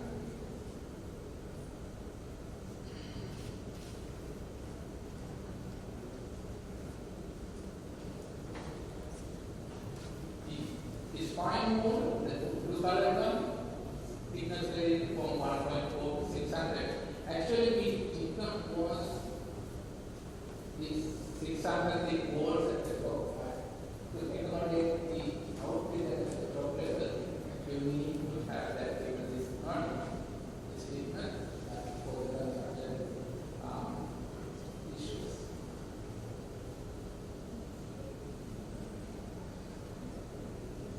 And there are already issues in the system.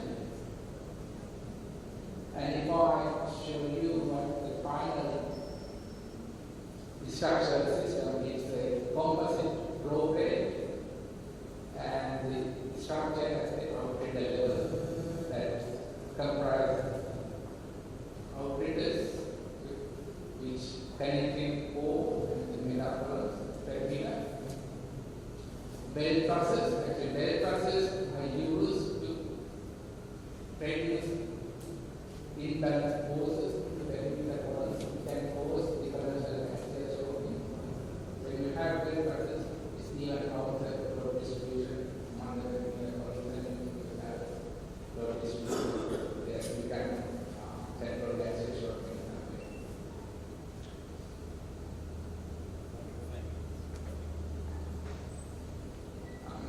These are level 115 range as output at the level.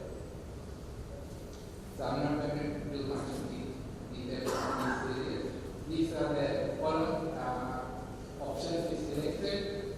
We considered the output connection levels at the end. We selected this one, this method. And in the other areas, column was like that. So, these columns are used for 3.8 meters by 3.8 meters, and also those columns had significant compression load. These columns are having about 250,000 kilograms. So we need to have 4% load. And accommodating that amount of load was not that difficult because of something of the using arrangement here. This actually there's enough space to those arrangements cases. Not only design the structural system, we also should consider whether it is buildable. It is because especially when we are using concrete and steel, these two materials never going to marry together. So you should have proper plan for you issue the drawings how to build these elements. In this case, we propose embed this touch node in the column and the shear wall system. This one is the outlet connection to the column. And you can see how they have done it. They first build for these nodes and then they will bring the elements and the but these elements are quite thick elements. You can see another short example. These outlet elements are 100 millimeter thick plates, and all these are done at 10 millimeter size. This is another view of how it's connected to the core.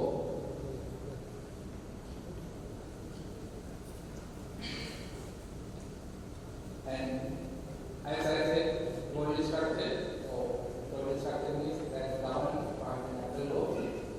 When you consider super model structures, cannot be used because boats have some limitation available for normally you can go up to about 200 meters. But as a norm, we use with when building height is more than 150 meters. In this case, we engage with RWDI, Canada, to do the return test. And they did the return test for us, and when we use those results, you can see this building was performing well above the required criteria for acceleration. And also, it was under the required lateral displacement limit. Malaysia is close to one of the fault lines, therefore it is vulnerable to earthquake forces. Because of the significance of this structure, site-specific spectrum was developed. Professor Henry Kudos involved heavily in designing the technical parameters of this structure. He gave us site-specific responsive spectrum curves. Comparison between earthquake growth and wind results obtained from the wind atlas show that wind is the dominant of case for this building. It's a comparison of the wind shear and earthquake shear, as you can see, wind is the shear in the system. Again, the moment of this shows that wind is still the dominant.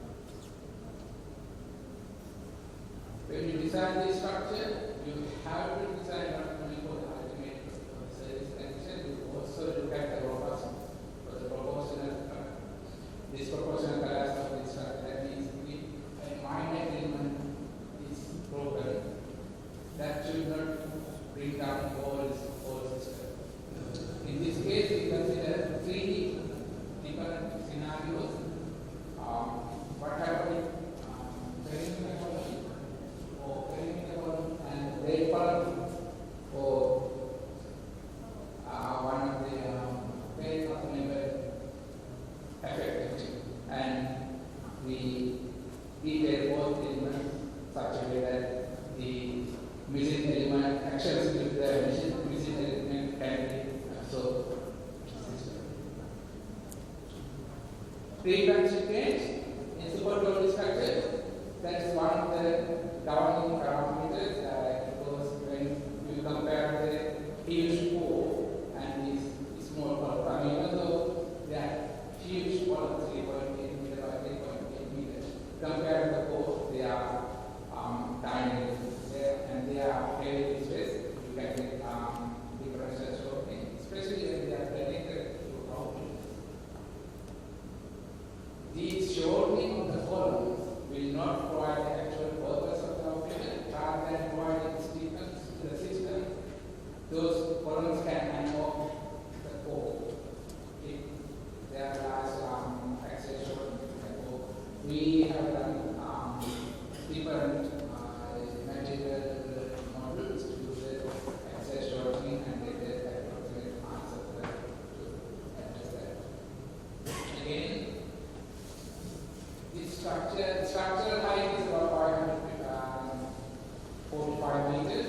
The rest is spire. Architect wanted to have similar facade systems that were building, but this is what we propose. And at the end, after doing that test, we come up with this system for this now. This is the connection or how we tie back the spire to the system. At the end of June, both dump systems and the 75, which is about 2/3 of the total height, and even though it is only 2/3 of the height.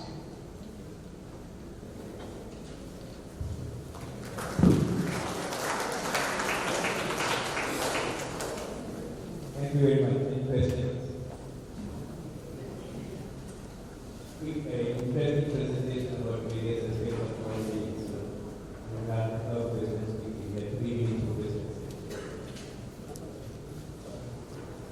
So just like flowing system, if I can ask, there is T1, that were given for a lower clear height, right? Was that a problem with the architects?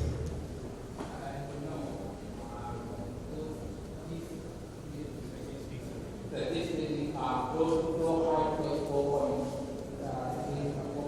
4.1 meter, which is a little bit higher than normally used for office building. Therefore, the floor height was not a problem. Not only that, because we had to provide access over we need to explain the following, because we use composite system that may not have enough restraint for the columns to get the effective. We have bigger means connecting the four or lateral support. Therefore, the structural system flow out was a problem because that was the only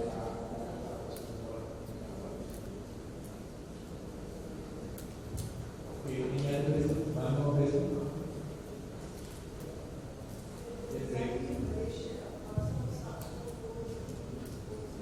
This one is based on Iccea engineering course.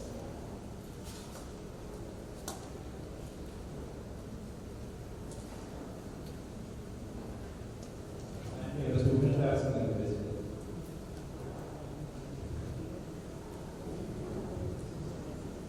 Right, okay, in the absence of any further questions, we thank Dr. Moratuwa for the last one. Thank you.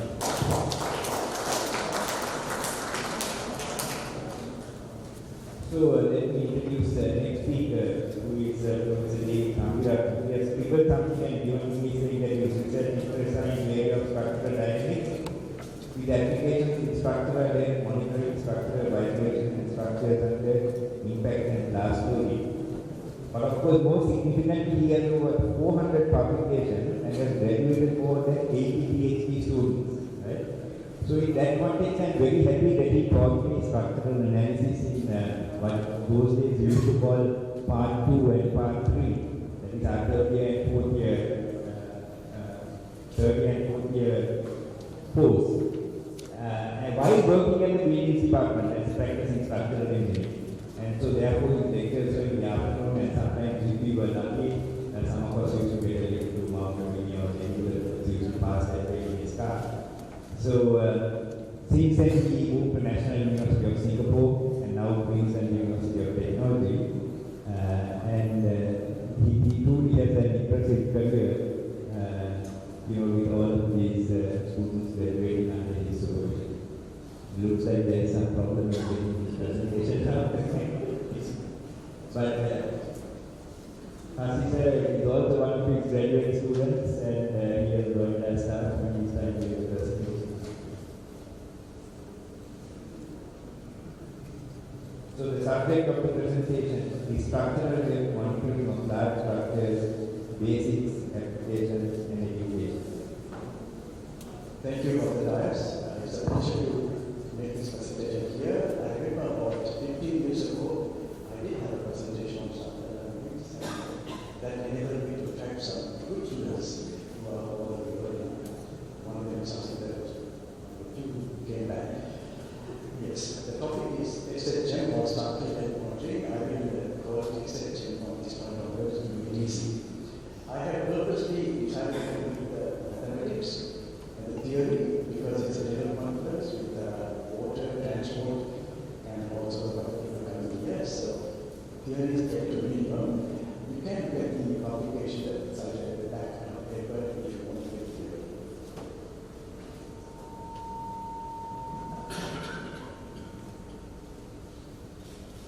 Before we start the presentation, a bit about our campus.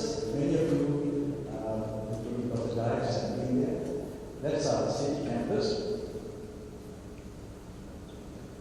You can see it's around the water. I unfortunately have on the visual use over the river.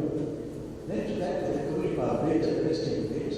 We heard about the natural living group bridge today. That was designed artificially on something like that. I actually not worked out the road parts there, but the colors change all the time. My image was not taken at the best times. The colors are not very vivid, but if you go there and stand, purple and pink and back to black and yellow and green, all sorts of fascinating structure. And then below that are two impressive buildings that are about 10 years old. Probably was there in the video. I'll talk about the one on the right. I think that's the only one which is in Australia and one that in the world, fully instrumented.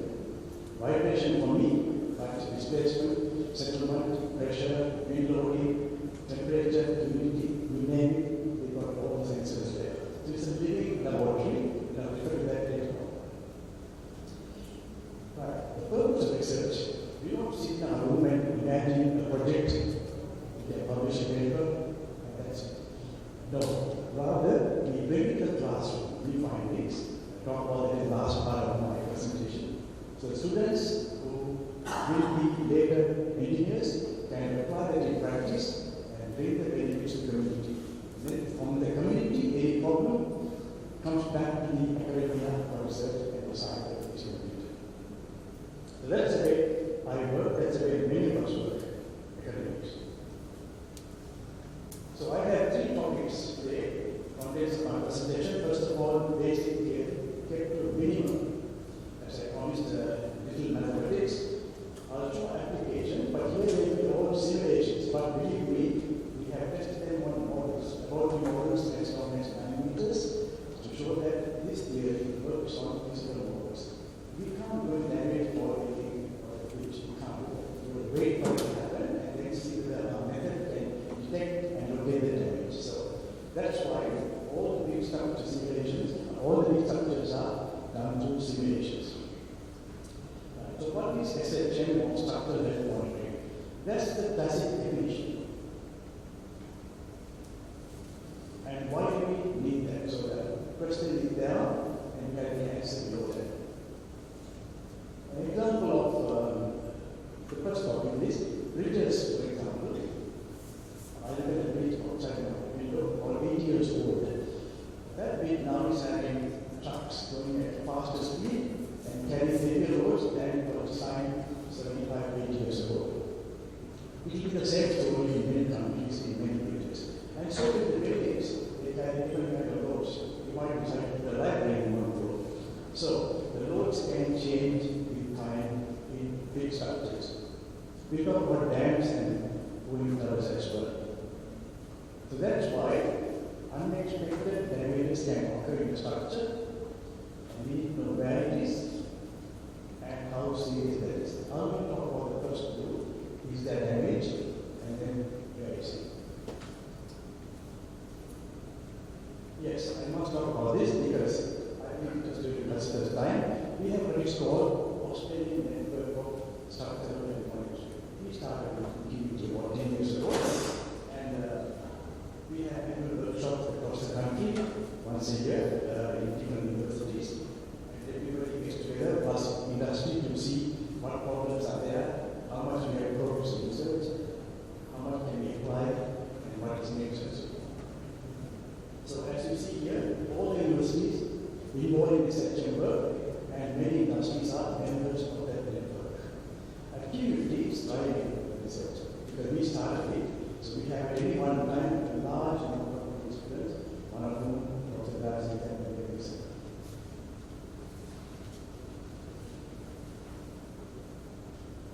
This is the emerging technique. It's evolving as we speak. So there are 4 levels. I will talk about the first 2 levels. Is there damage in the structure? How do we know it? And where is the damage? In a large structure, many parts are not accessible. You can't see them. You know that there's damage. So, is there damage? There is damage. And the third part is how serious is the damage. We're looking at that now, so that's work in progress. And the last part is should we fix it, repair it, or should we pull it down and replace it? I mentioned this bridge earlier.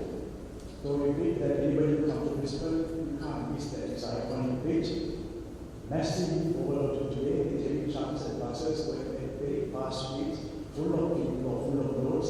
On a bridge designed 8 years ago, I'm sure they designed for 75, 80 kilometers per hour. I drive 60 and everybody overtakes me.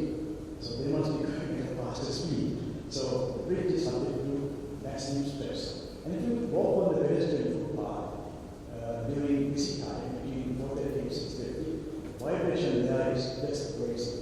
If you go under the bridge, you can see the concrete has fallen down and the reinforcement is exposed. Corrosion, etc. You name it is there. So that bridge is a health hazard. So we have recommended the Presidency Council to monitor that bridge so that any calamity can be fixed as early as possible. And look at these bridges. In country Victoria, trains carry people and goods and go on this remote area. Nobody is looking at them. Timber structures, waterlogged areas, some of these members will be broken only for the train to go there and just fall down. So how do you look after these things? Remote sensing, installed instrumentation, and from our officers, we can see what is happening with that particular bridge or structure. Another example from Brisbane, not a very good picture. We have what is called a Victoria Bridge. It's a very broad bridge in the heart of Brisbane. What they have decided is to put buses on half the width. You can see some buses, and cars on the other half. So if you look at the bridge during peak hours between 4:30 and 6:30, one half of the width of the bridge is packed with buses, and buses are packed with people like me. The other half, one or two cars. What is happening to the bridge is twisting. It did it off. And because our students were working on it, they put it back and we told this what we were told this what we did. So again, that bridge is an old bridge. Road path has changed, needs to be monitored. These are dam structures, also large structures. The one on the left is an Indian dam where damage at the neck, section G is rapidly, and the base occurred due to seismic activity. The one on the right is what we're working on in Vietnam. In Australia, we can't touch the dams, several reasons, so we have to go all the way to Vietnam to instrument the dam and watch its performance. We instrumented that one, and the earthquake activities in Vietnam, the sensors are giving signals all the time, and when the signals change, we know something has happened. We can prepare for further investigation. Right, now to the little bit of theory. There may be a structure changes the stiffness. As you know, structural properties are two. One is the mass matrix, other one is the stiffness matrix. Those who study statics will only use the stiffness matrix. Load, stiffness matrix, and response.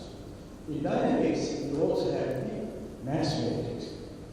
So, if there's damage in the structure, mass also changes slightly, but stiffness changes more. When the stiffness changes, the vibration properties change. We're talking about frequencies and mode shapes. By observing the changes in the frequencies and the mode shapes, we can find out if there is damage in the structure, where it is damaged, and how serious that is.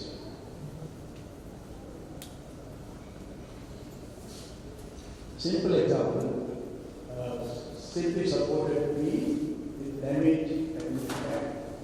I'm showing you the LP vibration mode in green and in red, when it's damaged, how slightly different it looks like. Integrated picture, it's got that big difference. The frequency before damage is 5 Hz after damage.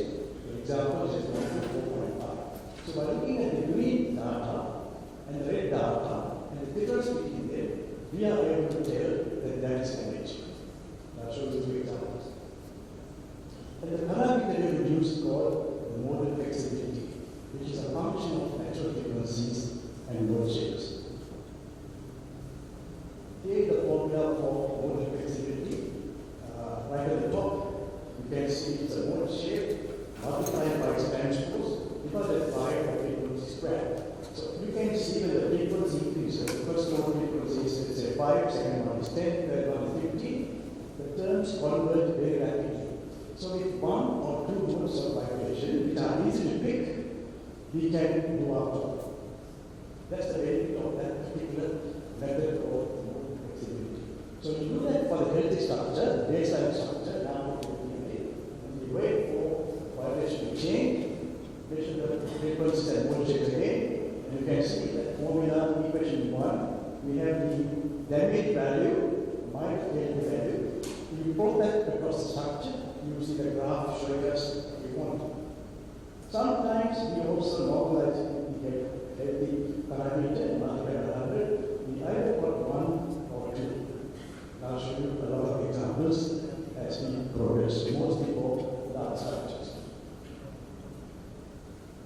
tells you what will happen. Elevation in the frog just jumps up. It tells you can't do it. When it jumps up and tells, I am damaged. I'm sick. The structure tells you can't miss it. And then there's a peak at the damaged location, and you see that. The other parameter, and I'm not going to show that today, is modal strain energy. You can see that's a function of the derivatives of the modal shape. Second derivative, the green ones are the healthy ones, and the red ones are the ratio of damage to undamaged mode shapes. So mode shape can be measured, numerically differentiated, that ratio calculated, and plotted. We won't show that today for one of time. Right, now the applications. The theory is finished, a lot of applications. First I'll start with a small one, understand the concept, then I'll go to the large structures, that's a bit more difficult to see what's going on. So these are the examples we're working on. The last one is still not finished. Right, another example. On the left top picture, you see a simply supported beam. The picture below that is the first mode of vibration, and you can see the frequency. On the right hand side, the top picture, second mode of vibration is the frequency. And the one below, third mode is the frequency. So this is the data for a healthy, simply supported beam. We do likewise for a damaged beam, and by observing the differences in these two parameters, we can detect damage. That's the principle which I also mentioned earlier. So let's apply it to some simple structures first, and then to larger structures. Here is a simply supported beam. This is simulation, but it was tested in the lab with physical structures as well. Otherwise, no one has graduated. They must test it on a physical model to show that it does work on a physical system. So here we have damage in the rich band of a simply supported beam. When you plot that modal flexibility that I defined in equation 1 or 2 in the previous slide, you can see the graph is jumping up. It's not on the base graph, it has lifted itself. So you just can't ignore that. That's such a strong parameter, it will tell you something is wrong. Then the peak tells you where are the damages. That's for a simple damage in a simple structure. Let's progress further. Here is two span beam. Damage A is smaller than damage B. When you do the same thing that I mentioned earlier, you see the graph is jumping up again, and you see two peaks. Peak B is more than peak A. That is because damage B was made bigger than damage A. The simulation was again. That gives you an idea.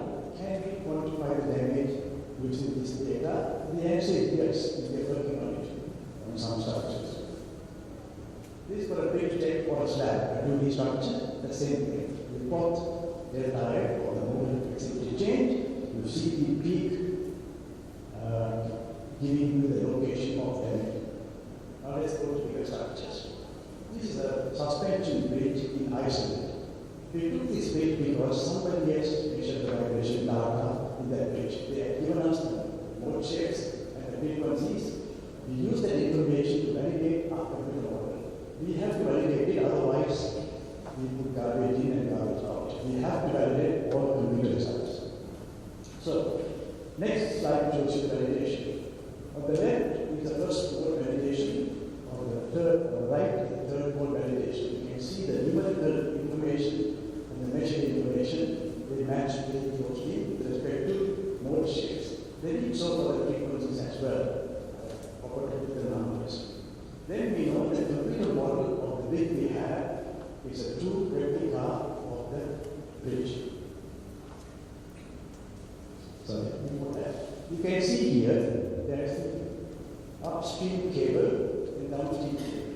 I'm going to play with the upstream cable, which means I'm going to impact damage at different parts of the upstream cable only and show you that our damage index, modal flexibility change, can pick it up. What's the downstream cable shown in orange? It is silent, it is quiet. This is done by one of our students from here, Vasanthi Kamal-Singer, who is a senior bridge engineer now in Brisbane. Some of you must have heard her. Right, look at the top left hand column. is the downstream cable is quiet. Nothing has happened before and earlier. That cable is not damaged.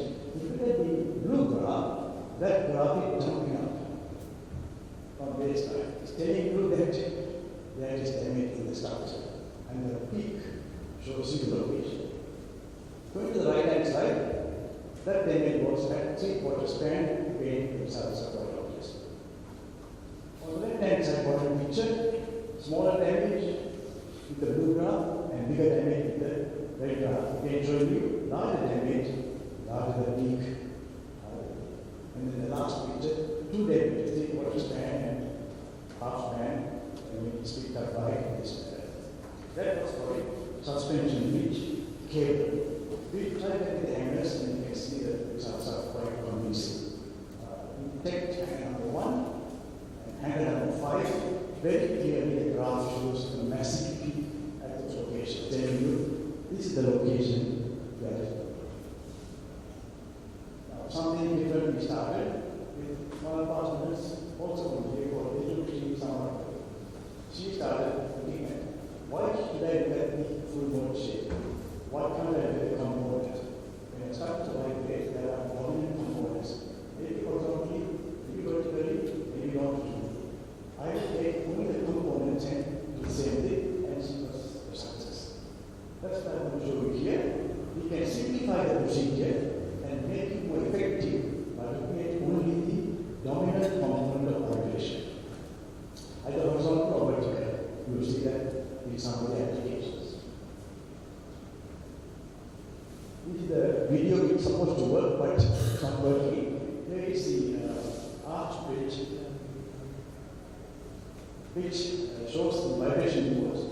You can't see it well because it's not working in the video.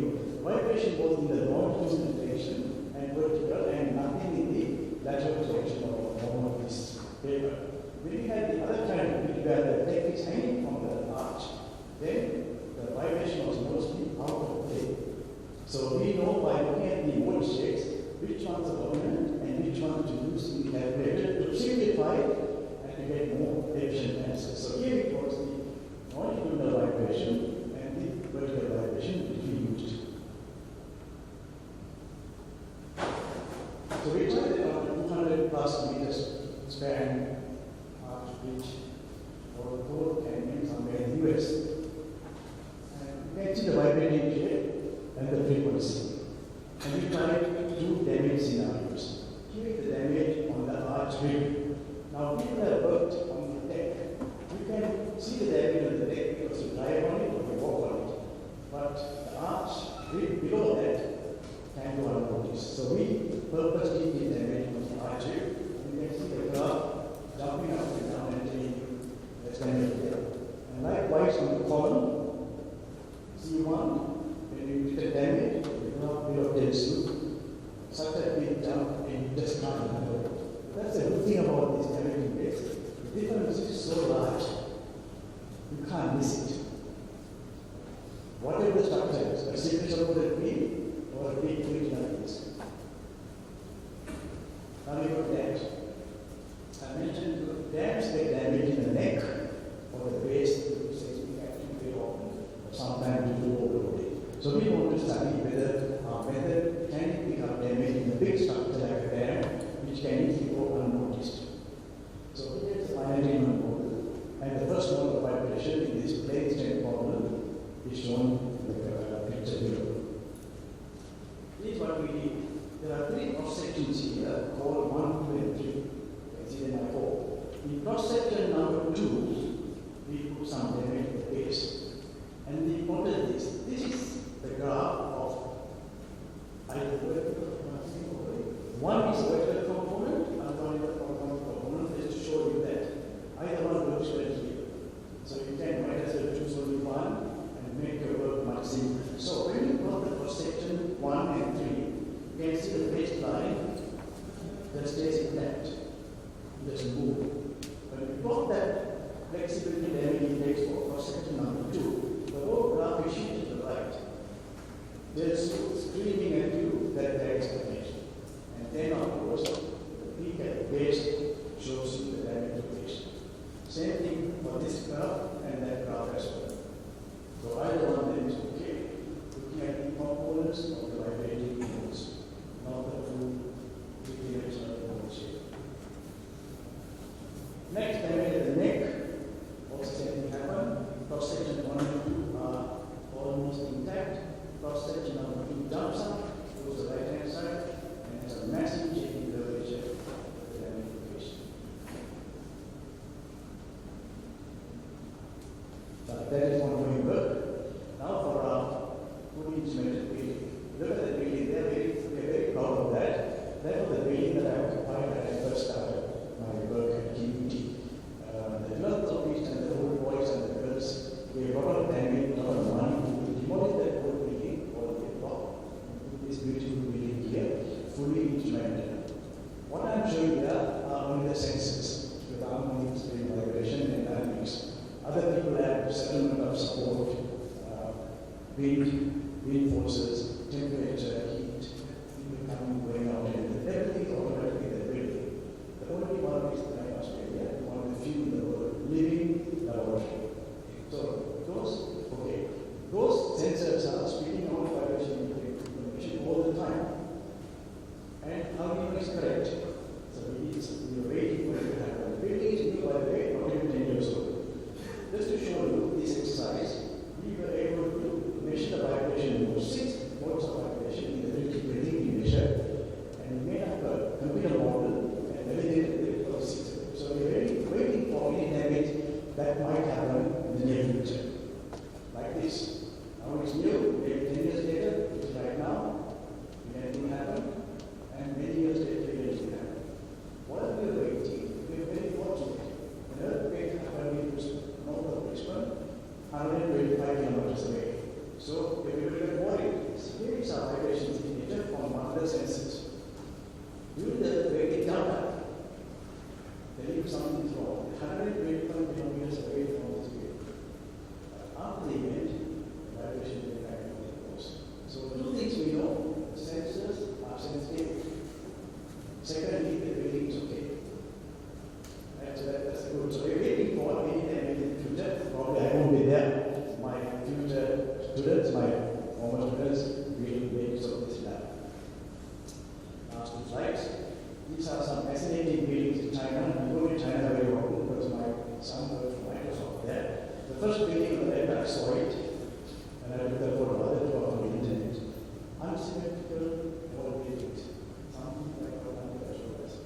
I don't know how they designed this. It's so funny shape. We thought, we should try this building. Can our method work to detect the such a crazy big building? We didn't have ideas for those, but we created an equally crazy building, so we have unsymmetric multi-story building. And we did the damage on one of the columns and then one of the beams. They're very easy.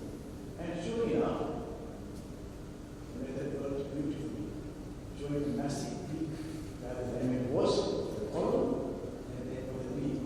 And this method worked. He got a job immediately in China and he started work there. They got this and they got being useful for these kind of structures that they have there. Last one, work in progress, they started on the cooling tower. This is a 125 cooling tower. Subject high temperatures and pressures. And here's a FE model, and we need to damage the neck and see what happened to that tower. It's jumping up and showing you, I am damaged, I'm sick. I'm sick here. So we are still working on it. Last part. This is all really good start research. What do you do with it? We must bring it to the classroom and teach our students. So we are doing that. First of all, it's all what you do. Basic structural theory, talking units. Then some additional topics to learn essentially, and finally some final year projects. So this is what we do. The first part, all of you here, all the way down here, I have also talking as a history of art and nature, some of this stuff. All of us do this. Now the exam stuff required is nothing more. Vibration characteristics, mode shapes, how do you measure them, how do you get the component mode shapes, and how do you install sensors, how do you get the data, how do you process it, and how do you calculate the load index and so on. We teach them through final Next slide. There are these projects for simple structures, physical models, and students work on them. They learn the principle. The theory is introduced in the third year, and the projects are in the fourth year. So we will have the first batch leaving our university with essential knowledge because this is we already have jobs. So I was just telling about the labs, just finished with their PhDs in this area, even before they finished. I understand that something new. Why not? When time will come, many will know. Conclusions. You can do it yourself. Essential is a technique which helps us to detect damage, help us to preserve our infrastructure, especially large structures. I have shown you how it works for a range of structures. We must bring this knowledge to the classroom. The future generation can benefit from this new knowledge. Thank you.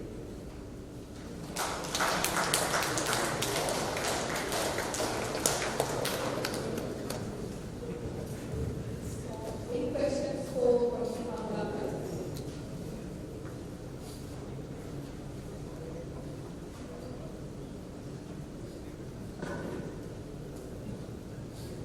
It's very interesting topic for students. Do you have any questions?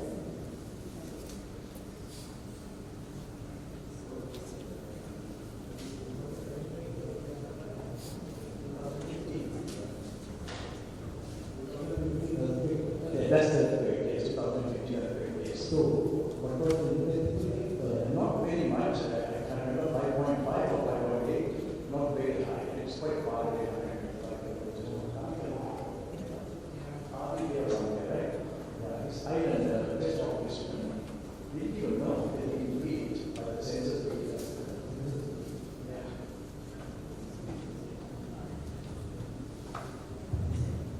Developing at one business for years to come, next 20, 4 years, how do you rely on the technology? The technology is advanced so fast. Yes. So now these things are how by us. Do you run like the verification testing? Yes. Yes. Yes, it's very verification is always done on this type of Not the verification, I mean system verification. System verification to see when sensors are running. Yes, yes. That's actually the training that I showed you. It's a very full state basic.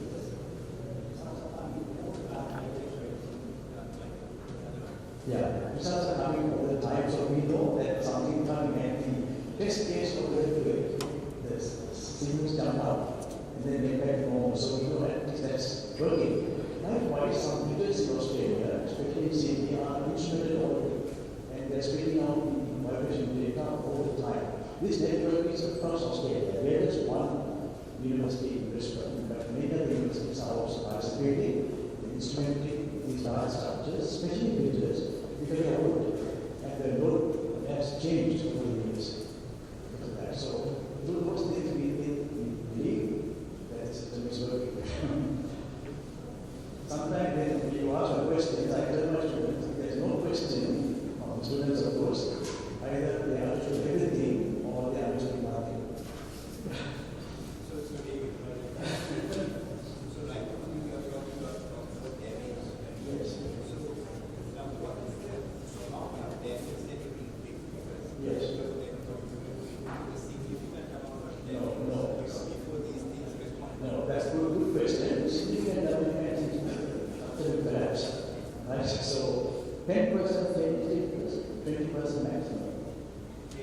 Yeah. If it's a beam, so I value, 40 I value, which by 10 or 20%.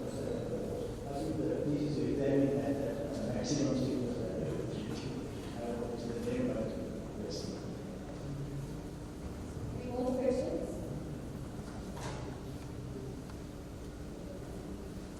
This time was coming up with it's very interesting. Thank you.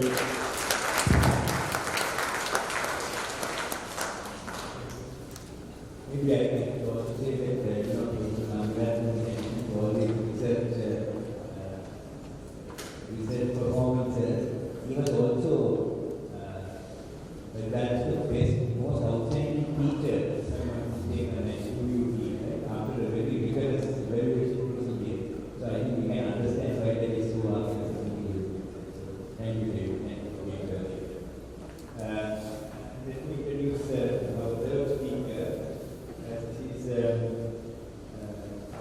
Professor who is actually graduated from the other university in the hills, our friend from the hills, from Pennsylvania University. He has his first degree from there. He has a master's of engineering from AIT Thailand and a PhD from Wayne State University in Detroit, Michigan. Now he remains in Michigan, but he is an associate professor at the Western University and also director for the Center of Structural Durability, which is why, of course, he is speaking on this subject called Extending Concrete Bridge Service Life, Maintenance and Replacement Cycles. Please welcome Guru Adnan.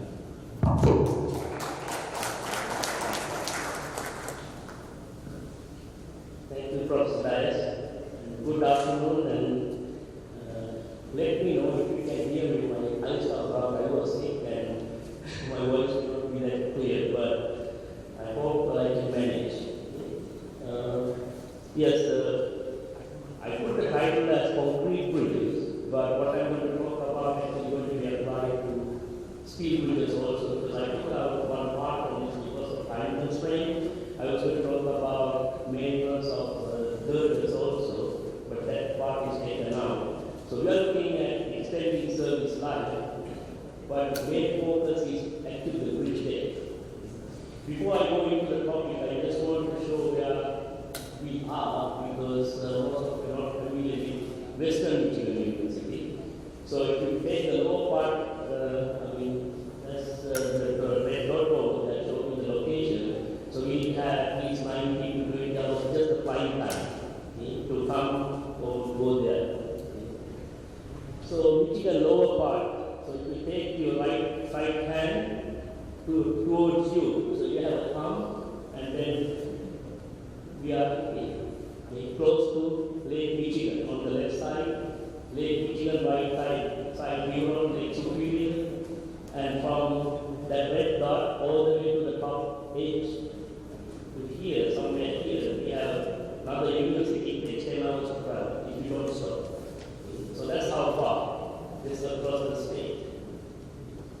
So that's where we are. But with the Western Michigan University, engineering campus is separate from the main campus, and this has a very nice concept. It has all the industries around. I mean, this has only limited building shown because it's an old picture. So students have the opportunity to work with the companies and they come to the class. So also we need the opportunity to collaborate with them. The red building is the engineering building. And also, I'm not going to take time. This one is a very good example to look at how to control the surface runoff. So this one is designed to prevent any flooding on the neighborhood of the down south. So that was the permit given to the university that they can't have any flooding issues because of the construction over there. So let's get back to the topic. So we're looking at grid life cycle, the service life. So we need to understand the life cycle. And part of that is going to be the asset management, how we manage the life cycle of the bridge. And the focus is what actions we can take early on to increase the performance of bridges. But right now we're looking at only the bridge case. And then we look at a couple of actions that we take as maintenance, repairs, and replacement. Two topics I'm going to touch is penetrating sealant applications and heat overlay applications. And also, as replacement, we are looking at techniques, and the specific technique that I'm going to discuss is called lateral slide or sliding bridge construction. So that combining lateral slide activities with the maintenance activities, we can really improve the performance of the bridge deck. In other words, the entire structure, because the bridge deck is the roof. And this morning we were coming in training. A lot of people I see standing underneath the flyovers to get rid of rain or get protection from the rain. But to see really, it's not providing shelter. So a lot of water coming down from the bridge decks, soaking the girders and the people underneath it. So we need to enhance the performance of the bridge deck to enhance the service life of the bridge. look at the life cycle, we start with the design, conceptual design, then we go into the final design, then to the construction, then we have maintenance. So I'm going to touch 3 activities. We call the capital schedule maintenance, and then capital preventive maintenance, prepare and replacement, rehabilitation and replacement, but I'm going to touch the replacement one. In order to make those decisions, we need to collect data. Professor Kamilakuni was showing how we use sensors to collect data, but that was a lot of money. So the typical practice is to do the visual inspection with limited technologies to collect data. So that's not that reliable, but still we are depending on that. So there were some limitations with that. So there are some improvements to that procedures. We go with the national brief inspection. Now they went into something called inventory inspection. I'm not going to go into details, but just for your information. So with the data, we can go into the management system, tracking the information, the progress, and take the actions for that. So when you think about the life cycle, so with like us, going to get older and problems. So that's where we have the maintenance to maintain the conditions, and then we will improve the conditions, the rehabilitation. Finally, we can maintain if we have to replace it. So in asset management, we talk about all 3: maintenance, rehabilitation, and replacement. Maintenance has 2 components. We call cyclical maintenance and condition-based maintenance. Cyclical means, as the name implies, we have to do it regularly. Condition-based, based on what you see or what data has, we have to decide the actions for that. So I'm going to touch both cyclical maintenance and condition-based maintenance. I'm not looking at the old things. I'm going to talk about new bridges and what we can do and how we can enhance the service lines.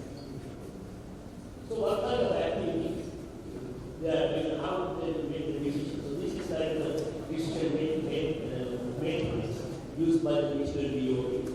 All these projects are funded by the Digital Department of Transportation, so the results should be ready for implementation. So we have to fundamental research to support our outcome should be implementation ready. So that's the biggest challenge we have. So like over there, you see the first few things. Doesn't matter. Based on the condition of the bridge deck, we decide sealing the tracks or protecting bridge deck, even if we don't see a lot of tracks protecting bridge deck with some kind of sealants. It was penetrating sealants or silane. And if there are tracks, we decide on application of different overlays or sealer seals. But normally what's going to happen? We think we are going to build a bridge without any problem. That's a problem. We develop specifications and we assume when we take all the actions, we're going to have a beautiful bridge. But it doesn't work that way because people are working until we get our technology developed to have 3D printed bridges. We are going to have problems. So what we are proposing for the European or extending the service line is to have for a bridge a uniform view rather than having parts of the bridge situated faster than others. I'm going to talk about those in the later slides. Just to give you an example, why if we see this variation in viewability performance, we can look at a couple of bridges. We look at 5 bridges, we compare the activity, the time taken, and then we compare the specifications to see how well we adhere or follow the specifications. So one example is just placing concrete. If we pump concrete and the requirement is to have 3, 4, 6 inches maximum. But if you go out and monitor construction, you're going to see 3, 4 of concrete, 2 feet, 3 feet. Sometimes they're tired, they keep the tube on the shoulder and try to have concrete for the foam. So that's how these work. There are people, sometimes they're working in 2 lane, 3 lane. So with that,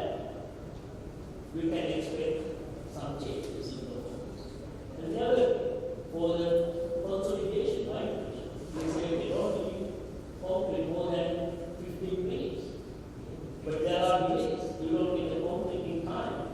So now there will be a delay, 30 minutes, 1 hour, even more than consolidation procedures.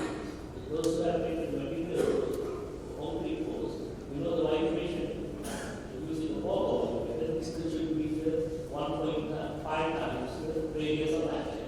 So you should have a uniform pattern, but it doesn't work always. You can control, you can reform everything, you can control it, the site doesn't work. And then apply theoretical problems. Normally they say don't give more than 10 feet wide section after finishing the course, because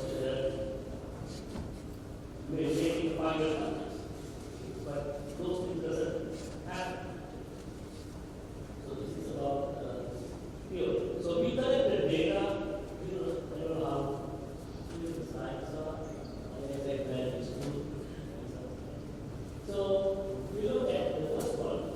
We started the construction at 9. It's a little colder, so it's a daytime, it's weekly time. But until 1:13, 1:15, there's no cooling going on. So this concrete is exposed to the ambient conditions. There can be other reasons for this, but from the specification point of view, we are violating the conditions. But we can throw all the concrete. So likewise, there are a couple other cases. Sometimes it delayed like almost 4 hours. Sometimes it was fine. It's like just 30 minutes delay in this action. So those are showing the delay between texturing and curing. And then the last one between texturing and curing is like 1 hour each. So this was the surface. This column is showing the placement time. This is the texturing time. So the elapsed time is like 2 hours. So maximum, not all. But if you plot it, you can see where the delay is. So initially, yes, there was a delay, but later they catch up. So now you can see why they would have uniform durability. So what is the ultimate result? A lot of people think most of the districts are in good condition. Yes, we don't see the cracks with the naked eye. You spray water, wait for some time, you're going to see all the cracks. So they are cracks. Even if you don't have cracks in concrete or crack, you're going to have different permeability properties across the region. So we have data to show that. So now what we can do is we can apply certain maintenance or actions. We can take maintenance actions to improve the durability of the brick by making it uniform. So what we can do, so there are maintenance activities specified in the guidelines by federal highways or DOT. One is we call the capital schedule maintenance. So one of them is to apply some very type things. The primary use science. They are explain what it is and how it works. And we can see the cracks. There's a fourth one we call the healer series. That's we call a front coating. So you apply all over the surface, and then you expect it to penetrate to the cracks, and you use broadcast activity to enhance the friction. When it comes to preventive maintenance, normally preventive maintenance is based on the condition. Most of the time we apply preventive maintenance on the bridges that were in service for several years. But we can do this upfront also. You can go and inspect the bridge, new bridge there. And if you identify a certain density of crack, you can go and look at where we apply an overlay. These are in the box overlays. And I'm going to apply the rehab. So the last one is replacement.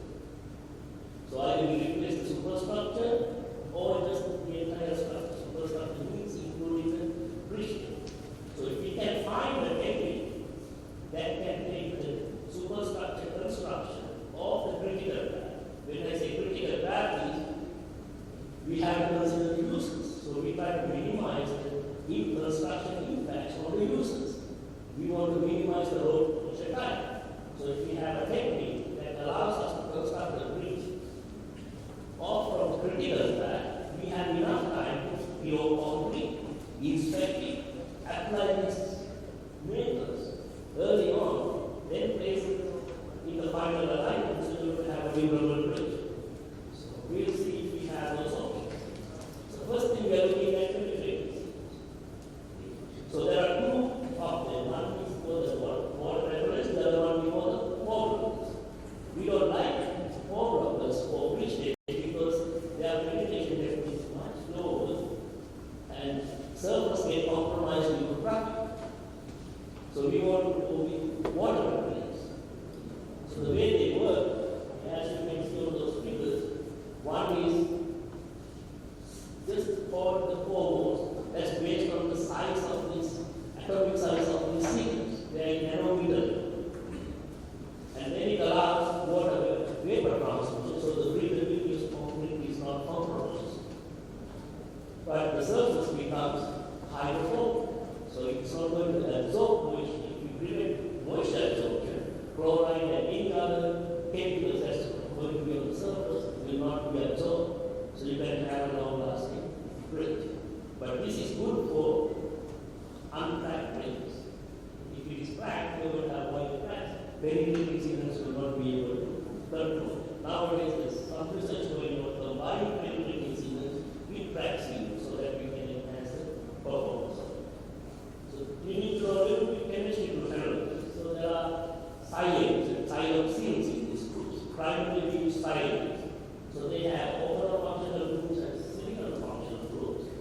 So overall functional group is going to be the water reference. The other one is going to react moisture and even bonding with the substrate in this case. Concrete. So this is an example. So this is methyl trimethoxysilane. And then it goes through the hydrolysis process in the presence of moisture. It develops before the silane. Then it goes through the condensation process and develop the bonding to the surface, making it hydrophobic. There are experiments to evaluate it, but if we just want to estimate the penetration depth, we can do that too. So we can model the pore structure as a uniform with a uniform diameter. You can calculate penetration depth. That's going to be a function of square root of time. But there are other parameters that will be influenced. One of them is the intrinsic permeability coefficient of the substrate. That's the concrete. So if the concrete property is going to change, the penetration depth is going to change. So these are actual data from the field. You can see the variability even with the same water solution. So even with the same fish, you don't have multiple values, so you don't have untrue durability. So you can have this penetrating signals applied. If it absorbs to a certain depth, that's fine. If it doesn't, that's fine too, because it is not absorbed because concrete has already the required resistance for penetration. As an example, these are based on the field pressure permeability. Getting even a 6 millimeter penetration depth is much harder for certain. If the other one, you can have a larger depth of penetration. So you can get an uniform, uniform durability across the region. So if there are, I'm not going to go in detail how to select these signals, application procedures, those are already published. So we can learn from the current problem. So certain problem we were looking at overlays, thin overlays. So thin overlay, as you can see over here, is a flat board. And then you apply aggregates to make the critical friction condition satisfied. But the decision is based on the fatigue system. So if you have a new bridge base, if it is not cracked, then you are going to apply this, you may apply this. But if it is cracked, now you have to go and apply the thing. So the challenge with this is current specification, because they wait period. So there was an interest of the digital department of transportation to find out and we apply these signals before waiting. If we do that, what's going to happen to the, in respect to the performance? So in order to come up with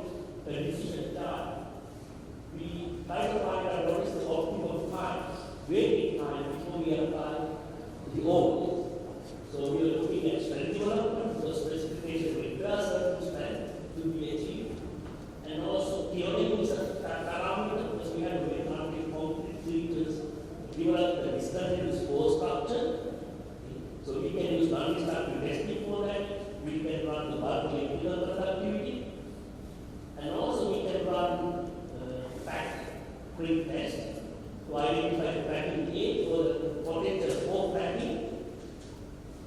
And there are certain breakdowns for moisture, so we can evaluate the moisture conditions using understanding testing method to identify what's the moisture breakdown. And then we can apply overlays at different times to evaluate the performance. So we had to run a very large project. We worked with the private lab because we have to work with the standards lab, certified lab. So from there we started looking at identifying time. So spend these breakdowns are satisfied in 3 days, spend those fine. But in order to develop a distant response structure, we need to make it during to a certain duration. According to the data, going up to 7 days, during was fine. And then the cracking test, we can run identify the cracking rate. So it takes about 14 to 18 days to develop crack. But if we apply overlays, we can reduce the delay of cracking. It's still not required to crack. So in that case, it took about 60 days to crack. So if you're looking at unprotected fish rate, we can say a critical time is 18 days. So these are showing how to identify cracking based on the strain data from the cracking. So when it cracks, it releases strain, so we know the cracking age. And moisture content, some of them have moisture rate, evaporation rate, and we can achieve that within 20 days. But some other units are looking at moisture using impedance meter. That we found is 4.5 or 5% moisture, we can achieve in 14 to 70 days, 17 months. Next is the bond strength. We evaluate bond strength by doing a direct pull-out strength test. So it can fail in concrete, it can fail at the interface, or we need the overlay. Evaluated it under room temperature conditions, doing the quantity test with chloride, or overlay responded with chloride, and also we subjected to heated conditions, 110 degrees, that's about 43 degrees centigrade, with our UV lights, to evaluate the impact of heated conditions. The results are very interesting. No matter what is the application time, no matter what is the moisture content, bond strength under room temperature is always greater than 250 psi, that's like 1700 kilopascal. That's the standard reading. But once you heat up, water vapor, moisture vapor pressure increases. That causes the debonding between the overlays. So that we need to still investigate is that is adequate because it was just 80 psi. So 80 psi is about 550 kilopascal. Bridges are performing well with the overlay, so the question is, do we really need to have 250 or can we go low? That's something we have to explain in the future. So with all these, we can say overlay application time can be 18 days if we are looking at satisfy the cracking age. If you won't apply the full cracking, we can go even earlier than that. But the problem is, Michigan, nowadays it's green, summer, but it's going to get frozen in January. So what's going to happen when you crack the machine concrete?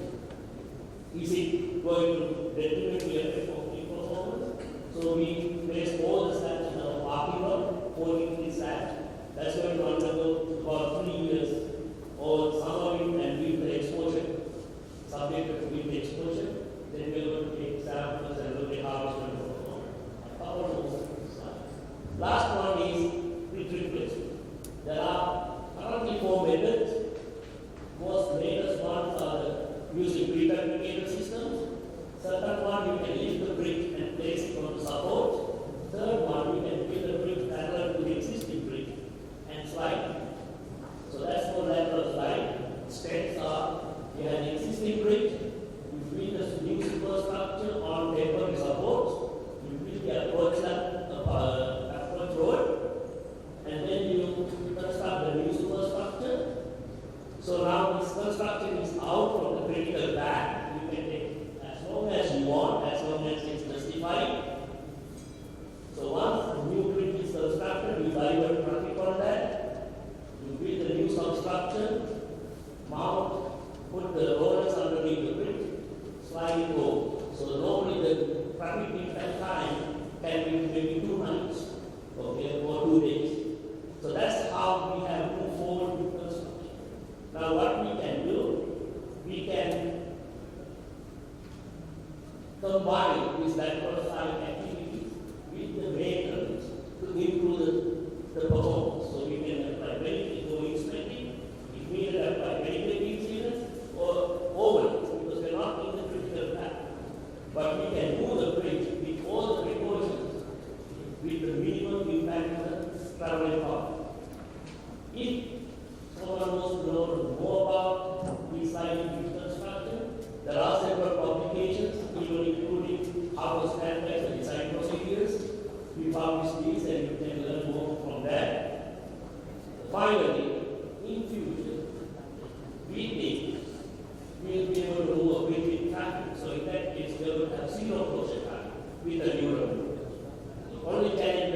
construction, because we are moving towards vehicle construction, communication, and vehicle infrastructure communication. Once we have technology, everything will be communicated and start. That's the future goal. Hope we can achieve that. Thank you.